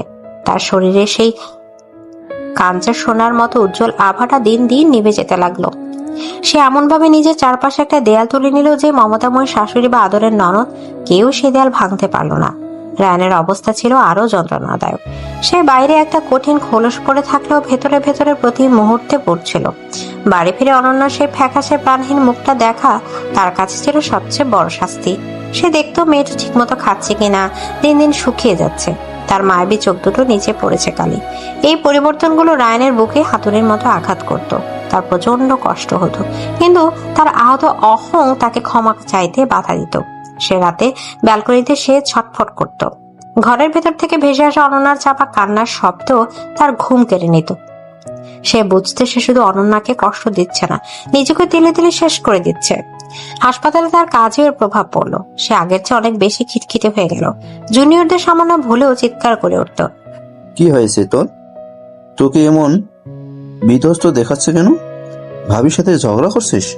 তুই তোর কাজ করতো, আমার ব্যক্তিগত ব্যাপার নিয়ে মাথা ঘামাতে হবে না। রায়ানের এখন সানজানার সাথে কথা বলতে ইচ্ছা করতো না, কারণ সানজানাকে দেখলেই তার মনে হতো এই মেয়েটার জন্যই তার জীবনে ঝড়। কিন্তু তবুও সন্দেহের কাঁটাটা সে মন থেকে উপড়ে ফেলতে পারছিল না। বাড়ির এই দম বন্ধ করা পরিস্থিতি তানহার আর সহ্য হচ্ছিল না। তার হাসি খুশি ভাবিতে এভাবে একটা জীবন্ত লাশ হয়ে যাবে, এটা সে কিছুতেই মেনে নিতে পারছিল না। সে রায়ানের সাথে কয়েকবার কথা বলার চেষ্টা করেছে, কিন্তু রায়ানে তাকে ধমক দিয়ে থামিয়ে দিয়েছে। অবশেষে তানহা ঠিক করলো সে নিজেই সত্যিটা খুঁজে বের করবে। পরের দিন সে অনন্যাকে না জানিয়ে তার কলেজে গেল। ক্লাসের বাইরে দাঁড়িয়ে সে অনন্যার বান্ধবীদের সাথে কথা বলল। আচ্ছা, তোমাদের ক্লাসে আহাদ নামে কোনো ছেলে আছে? হ্যাঁ আপু, আহাদ ভাইয়া তো ক্লাসের ফার্স্ট বয়, খুব ভালো আর শান্ত স্বভাবের। অনন্যার সাথে ওর কেমন সম্পর্ক? আরে অনন্যা তো আহাদ ভাইয়া ছাড়া কারোর সাথেই তেমন কথা বলে না। মানে ভাইয়া ওকে পড়াশোনায় খুব সাহায্য করে, ওদের মধ্যে খুব সুন্দর একটা বন্ধুত্ব। এর বাইরে তো আমরা কিচ্ছুই দেখিনি। তানহার মনটা খচখচ করতে লাগলো। সে লাইব্রেরিতে গিয়ে আহাদকে খুঁজে বের করলো। আমি রায়ানের বোন তানহা, আপনার সাথে আমার কিছু কথা ছিল। জি বলুন। অনন্যা ভালো আছে তো? ও কয়েকদিন ধরে কলেজে আসছে না, আমরা সবাই খুব চিন্তা করছিলাম। ও ভালো নেই, আর তার কারণটা হয়তো আপনার সাথে জড়িত। আহাদ একেবারে আকাশ থেকে পড়লো। তানহা তাকে সবটা খুলে বলল, ক্যাফের ঘটনা, ছবি এবং রায়ানের সন্দেহের কথা। সব শুনে আহাদ হতবাক হয়ে গেল। ছি ছি, মানুষ এত নিচে নামতে পারে? বিশ্বাস করুন, অনন্যা আমার ছোট বোনের মতো। সেদিন বৃষ্টি নামায় আমি ওকে জোর করে ক্যাফেতে নিয়ে গেছিলাম আর বইটা উপহার দিয়েছিলাম, কারণ ও কবিতা ভালোবাসে। এর বাইরে আমাদের মধ্যে কিছুই নেই। আপনাদের বাড়িতে এত বড় একটা ঝড় বয়ে যাচ্ছে, আর তার কারণ যদি আমি হই, তাহলে এর চেয়ে লজ্জার আর কিছুই হতে পারে না। আহাদের সৎ এবং চিন্তিত মুখটা দেখে তানহার আর বুঝতে বাকি রইল না যে অনন্যা নির্দোষ। আর এই সবকিছুর পেছনে যে ডাক্তার সানজানার নোংরা চক্রান্ত আছে, সেটাও সে ধরে ফেলল। সেদিন রাতে তানহা যখন বাড়ি ফিরল, তার চোখে মুখে ছিল ঝড়ের সংকেত। সে সরাসরি রায়ানের ঘরে ঢুকলো। রায়ানের তখন ব্যালকনিতে দাঁড়িয়েছিল। ভাইয়া, তোমার সাথে আমার কথা আছে। আমার এখন কথা বলার মেজাজ নেই। কিন্তু আমার আছে, এবং তোমাকে শুনতেই হবে। তানহার দৃঢ় কণ্ঠস্বরে রায়ানের ঘুরে তাকালো। তুমি কোন অধিকারে ভাবির জীবনটা এভাবে নষ্ট করছো? কোন প্রমাণের ভিত্তিতে তুমি ওকে এমন শাস্তি দিচ্ছ? কয়েকটা ছবির উপর ভিত্তি করে? তুই এসবের কিছুই জানিস না তানহা। আমি সব জানি। আমি আজ কলেজে গিয়েছিলাম, আহাদ ভাইয়ার সাথে আমার কথা হয়েছে। আহাদের নাম শুনে রায়ানের কান খাড়া হয়ে গেল। ছেলেটা তোমার ভাবিকে ছোট বোনের মতো সম্মান করে। সেদিন বৃষ্টিতে আটকে পড়েছিল বলে ওরা ক্যাফেতে গিয়েছিল, আর বইটা ছিল শুধু একটা বন্ধুত্বের উপহার। এর মধ্যে কোনো নোংরামি ছিল না। নোংরামিটা ছিল তোমার মাথায়, আর যে তোমাকে ছবিগুলো পাঠিয়েছে তার চোখে। তুই একটা বাইরের ছেলের কথা বিশ্বাস করছিস আর আমাকে অবিশ্বাস করছিস? হ্যাঁ করছি, কারণ ওই ছেলেটার চোখে আমি সম্মান দেখেছি, সততা দেখেছি। আর তোমার চোখে আমি এখন শুধু সন্দেহ আর অহংকার দেখতে পাচ্ছি। তুমি একবারও ভাবিকে বিশ্বাস করার চেষ্টা করেছো? একবারও তার দিকটা শোনার চেষ্টা করেছো? করনি, কারণ তুমি তো ধরেই নিয়েছো ও গ্রামের মেয়ে, ও সরল, তাই ওকে ধোকা দেওয়া খুব সহজ। ছি ভাইয়া, আমি তোমাকে নিয়ে গর্ব করতাম, কিন্তু আজ তোমার জন্য আমার লজ্জা করছে। তানহা আর এক মুহূর্ত দাঁড়ালো না। রাগে কাঁদতে কাঁদতে সে ঘর থেকে বেরিয়ে গেল। কিন্তু তার বলা কথাগুলো রায়ানের বুকের ভেতরে পারমাণবিক বোমার মতো ফাটলো। আহাদের চোখে সম্মান, সততা, তাহলে কি সে সত্যি ভুল করেছে? সানজানা তাহলে উদ্দেশ্য প্রণোদিত ভাবে তাকে ছবিগুলো পাঠিয়েছে? রায়ানের মাথাটা ঘুরতে লাগলো। সে টলতে টলতে ঘরের ভেতরে এলো। তার চোখ পড়লো টেবিলের কোণে পড়ে থাকা সেই স্কেচ বুকটার দিকে। সে কাঁপা কাঁপা হাতে স্কেচ বুকটা তুলে নিল। প্রথম পাতা খুলতে দেখলো তার একটা পোর্ট্রেট, হাসপাতালে যাওয়ার সময় ক্যান্ডিড মুহূর্তে আঁকা। ছবির নিচে ছোট করে লেখা আমার পৃথিবী। রায়ানের পাতা উল্টাতে লাগলো। প্রত্যেকটা পাতায় অনন্যার আঁকা ছবি, তাদের বাড়ির বাগান, ব্যালকনিতে রাখা তার কফির মগ, তার পড়ার টেবিল, এমনকি ব্যালকনিতে ঘুমিয়ে থাকা তার অবয়ব। আর শেষ পাতা একা একটা ছবি দেখে রায়ানের নিঃশ্বাস বন্ধ হয়ে গেল। ছবিটাতে রায়ানের অনন্যার হাত ধরে আছে, আর তাদের দুজনের সামনে দুটো ছোট ছোট ফুটফুটে বাচ্চার অবয়ব। ছবির নিচে লেখা আমাদের স্বপ্ন। রায়ানের হাত থেকে স্কেচ বুকটা পড়ে গেল। তার পুরো পৃথিবীতে যেন দুলে উঠলো। এই সে কি করেছে? যে মেয়েটা তাকে নিয়ে এত সুন্দর স্বপ্ন দেখে, তাকে সে কি ভীষণ অপমান করেছে। তার বলা প্রত্যেকটা নোংরা কথা কাচের মতো ভঙ্গুর। যোগ্যতা হারিয়েছে, তার নিজের কানে বাজতে লাগলো। সে ছুটে গিয়ে তাদের শোবার ঘরে দরজায় দাঁড়ালো। অনন্যা তখন বিছানায় শুয়েছিল। ঘুমের মধ্যেও তার শরীরটা মাঝে মাঝে কেঁপে উঠছিল। মেয়েটা এক সপ্তাহ শুকিয়ে যেন অর্ধেক হয়ে গেছে। তার সেই কাঁচা সোনার মতো গায়ের রং ফ্যাকাশে ম্লান। রায়ানের মনে হলো কেউ যেন তার হৃৎপিণ্ডটা ছিঁড়ে বের করে দিচ্ছে। সে যাকে কাঞ্চার সোনা বলে বুকে টেনে নিয়েছিল, সেই সোনাটাকে সে নিজের হাতে বিষ ঢেলে দিয়ে হত্যা করতে বসেছে। সে ফিসফিস করে প্রায় আর্তনাদ করে উঠল। অনন্যা, আমি এ কি করলাম? এদিকে রায়ানের পায়ের নিচের মাটি সরে গেল। অনন্যার আকাশের স্বপ্নের ছবি, তাদের দুজনে হাত আর অনাগত সন্তানদের অবয়ব তার বুকের ভেতরটা দুমড়ে মুচড়ে দিচ্ছিল। এই পবিত্র স্বপ্নটাকে সে নিজের সন্দেহের বিষ দিয়ে প্রায় হত্যা করে ফেলেছে। নিজের উপর তীব্র এক ঘৃণা আর অসহায়ত্ব তাকে গ্রাস করলো। সে টলতে টলতে শোবার ঘরে দরজায় গিয়ে দাঁড়ালো। অনন্যা বিছানায় পাশ ফিরে শুয়ে আছে। ঘুমের মধ্যেও মেয়েটার শরীরটা থেকে কেঁপে উঠছে। গত কয়েকদিনের মানসিক অত্যাচারে তার কাঁচা সোনার মতো শরীরটা মলিন হয়ে গেছে। চোখের নিচে জমেছে গাঢ় কালি। এই দৃশ্যটা রায়ানের হৃৎপিণ্ডটাকে যেন ধারালো ছুরি দিয়ে ফালা ফালা করে দিচ্ছিল। সে আর এক মুহূর্ত অপেক্ষা করতে পারল না। দ্রুত পায়ে ঘরে ঢুকে অনন্যার পাশে বিছানা বসলো। তারপর খুব সাবধানে, খুব আলতো করে অনন্যার মাথায় হাত রাখলো। তার স্পর্শে অনন্যার ঘুম ভেঙে গেল। রায়ানেরকে এত কাছে দেখে সে ভয়ে আটকে গুটিয়ে গেল। তার মনে হলো রায়ানের হয়তো তাকে আরো অপমান করার জন্য এসেছে। আমি কাল সকালেই চলে যাব, আপনাকে আর বিরক্ত করব না। অনন্যার এই কথায় রায়ানের বুকের ভেতরটা ভেঙে খান খান হয়ে গেল। সে কোনো কথা বলতে পারল না। তার গলা দিয়ে কোনো স্বর বেরোচ্ছিল না। সে শুধু দুদিকে মাথা নাড়ল। তার চোখ দিয়ে টপ টপ করে পানি গড়িয়ে পড়তে লাগলো। রায়ানের মতো একজন কঠিন আত্মবিশ্বাসী মানুষের এমন অসহায় কান্না দেখে অনন্যা স্তব্ধ হয়ে গেল। যেও না প্লিজ, আমাকে ছেড়ে যেও না অনন্যা, আমি মরে যাব। রায়ানেরা নিজের অহংকার, নিজের অস্তিত্ব, ব্যক্তিত্ব ধরে রাখতে পারল না।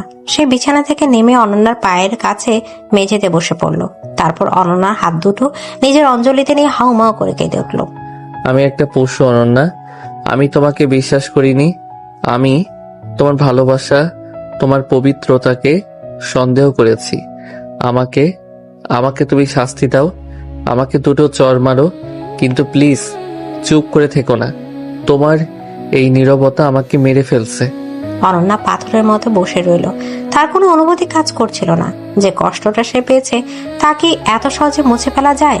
সে রায়ানের হাত থেকে নিজের হাতটা ছাড়িয়ে নিল। তারপর বিছানা থেকে নেমে আলমারির দিকে এগিয়ে গেল।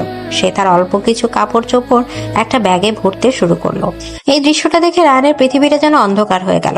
সে ছুটে গিয়ে অনন্যার সামনে হাঁটু করে বসলো। তার পথ আগলে ধরলো। আমি তোমাকে যেতে দেব না, কিছুতেই না। তুমি যদি যেতে চাও তাহলে আমার লাশের উপর দিয়ে যেতে হবে। পথ ছাড়ুন। যে বিশ্বাস একবার ভেঙে যায় তার জোড়া লাগে না। আপনি আমাকে কাচের সাথে তুলনা করেছিলেন, তাই না? ভাঙা কাচ তো শুধু কষ্টই দেয়। তুমি কাঁচা নও অনন্যা, তুমি কাঞ্চা সোনা, খাঁটি সোনা।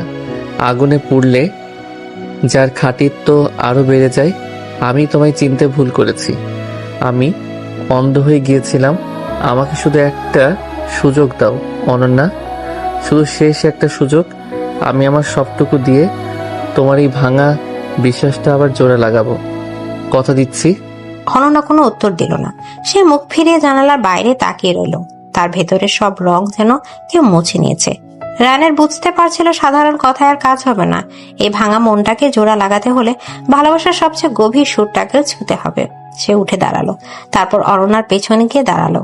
অনন্যা তখন জানালার গ্রিল ধরে বাইরের শূন্যতার দিকে তাকিয়ে রায়ানের বুকের ভেতরটা হাহাকার করে উঠল। সে আর দেরি করলো না। তার ভরাট পুরুষালী কণ্ঠে যে আবেগ আর আকতি মিশেছিল তা যেন ঘরের প্রতিটি দেয়ালকে কাঁপিয়ে দিচ্ছিল। সে গিয়ে উঠল। তোমায় হৃদ মাঝারে রাখবো, ছেড়ে দেব না।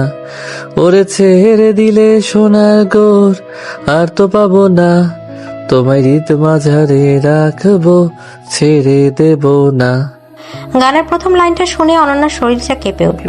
এই তো সেই কণ্ঠ যা তার সব অভিমান ভাসিয়ে নিয়ে যায়। কিন্তু আজকের এই সুরে যে যন্ত্রণার আকুতি আছে তা তার কঠিন হয়ে যাওয়া মনটাকে গলিয়ে দিচ্ছিল। যাবো ব্রজের কুলে কুলে, আমরা মাখবো পায়ে যুগল ধুলি। ওরে পাগল মন আমার, যাবো ব্রজের কুলে কুলে, মাখবো পায়ে যুগল ধুলি। এখন নয়ন জলে বাঁধন দেব, আর তোমায় যেতে দেব না। তোমায় হৃদ মাঝারে রাখবো, ছেড়ে দেব না। রায়নের দুহাতে অনন্যার কাঁধ দুটো জড়িয়ে ধরলো। তার উষ্ণ নিঃশ্বাস, তার চোখের জল অনন্যার পিঠে এসে পড়ছিল। অনন্যা আর পারল না। এতদিন ধরে চোপে রাখা সব কষ্ট, সব অভিমান কান্না স্রোত হয়ে তার চোখ দিয়ে বেরিয়ে এলো। সে ঘুরে দাঁড়িয়ে রায়নের বুকে আছড়ে পড়ল। কেন করলেন এমন? কেন আমাকে এত কষ্ট দিলেন? আমি তো আপনাকে ছাড়া আর কিছুই চাইনি। আমি জানি না অনন্যা, আমি একটা ইডিয়েট, একটা জঘন্য মানুষ। আমাকে মাফ করে দাও আমার কাঞ্চা সোনা, আমাকে মাফ করে দাও। সেদিন রাতে আর কোনো কথা হলো না। শুধু দুটো আহত হৃদয় একে অপরের উষ্ণতায় নিজেদের ক্ষত সারানোর চেষ্টা করলো। রানের চোখে জলে অনন্যার অভিমানের সব বরফ গলে গেল। তারা দুজন একে অপরকে জড়িয়ে ধরে সারা রাত কাটিয়ে দিল। এই নীরবতাই ছিল তাদের সবচেয়ে গভীরতম কথোপকথন। পরদিন সকালে রায়ানের রূপ ছিল সম্পূর্ণ ভিন্ন। তার চোখে মেঘু ছিল এক ইস্পাত কঠিন দৃঢ়তা। সে হাসপাতালে সবচেয়ে জরুরি মিটিং বাতিল করে দিল। সে প্রথম গেল তানহার কাছে। থ্যাংক ইউ তানু, তুই না থাকলে আমি হয়তো আমার জীবনের সবচেয়ে বড় সত্যিটা কোনোদিনই জানতে পারতাম না। তুই আমার চোখ খুলে দিয়েছিস। এরপর সে সোজা চলে গেল ডাক্তার সানজানার চেম্বারে। সানজানা রায়ানের এমন অপ্রত্যাশিত আগমনে বেশ অবাক এবং খুশি হলো। আরে রায়হান যে, কি ব্যাপার? আমার কথা মনে পড়লো বুঝি? তোমার নোংরা খেলাটা শেষ সঞ্জানা। সানজানার হাসি খুশি মুখটা মুহূর্তে ফ্যাকাশে হয়ে গেল। তুমি হয়তো ভেবেছিলে কয়েকটা এডিট করা ছবি দিয়ে তুমি আমার আর অনন্যার সম্পর্কটা ভেঙে দিবে। তুমি সফলও হয়েছিলে প্রায়, কিন্তু তুমি একটা জিনিস ভুলে গিয়েছিলে, সত্য কখনো চাপা থাকে না। আর আমার স্ত্রীর প্রতি আমার ভালোবাসা তোমার এই নোংরা চক্রান্তের চেয়ে অনেক বেশি শক্তিশালী। আমি কি করেছি? অভিনয় বন্ধ করো। তোমার মতো একজন নিচু মানসিকতার মহিলা এই মহান পেশায় থাকার যোগ্য নয়। আমি ম্যানেজমেন্টের কাছে তোমার বিরুদ্ধে অফিসিয়াল কমপ্লেন করছি। আর হ্যাঁ, আজ থেকে আমার বা আমার স্ত্রীর আশেপাশে যদি তোমার ছায়াও দেখি, তাহলে তার পরিণাম খুব খারাপ হবে। রায়নের আর এক মুহূর্ত দাঁড়ালো না। সঞ্জনার হতবম্ব অপমানিত মুখের দিকে ফিরেও তাকালো না। সে তার জীবনের সবচেয়ে গুরুত্বপূর্ণ মানুষটিকে রক্ষা করার জন্য যা করার তাই করেছে। 1 বছর পর হাওড়ের বুক চিরে একটা ছোট্ট নৌকা এগিয়ে চলেছে। অনন্যা তার মাথাটা রেখেছে রায়নের কাঁধে। তার চোখে মুখে আছে একরাশ তৃপ্তি আর শান্তি। তার কোজুরে ঘুমিয়ে আছে 6 মাসের ছোট্ট একটা পরী, তাদের মেয়ে আরোহী। রায়নের এক হাতে নৌকার বইছা, অন্য হাতে সে অনন্যা আর আরোহীকে পরম মমতা আগলে রেখেছে। আপনার তো অনেক কষ্ট হচ্ছে তাই না?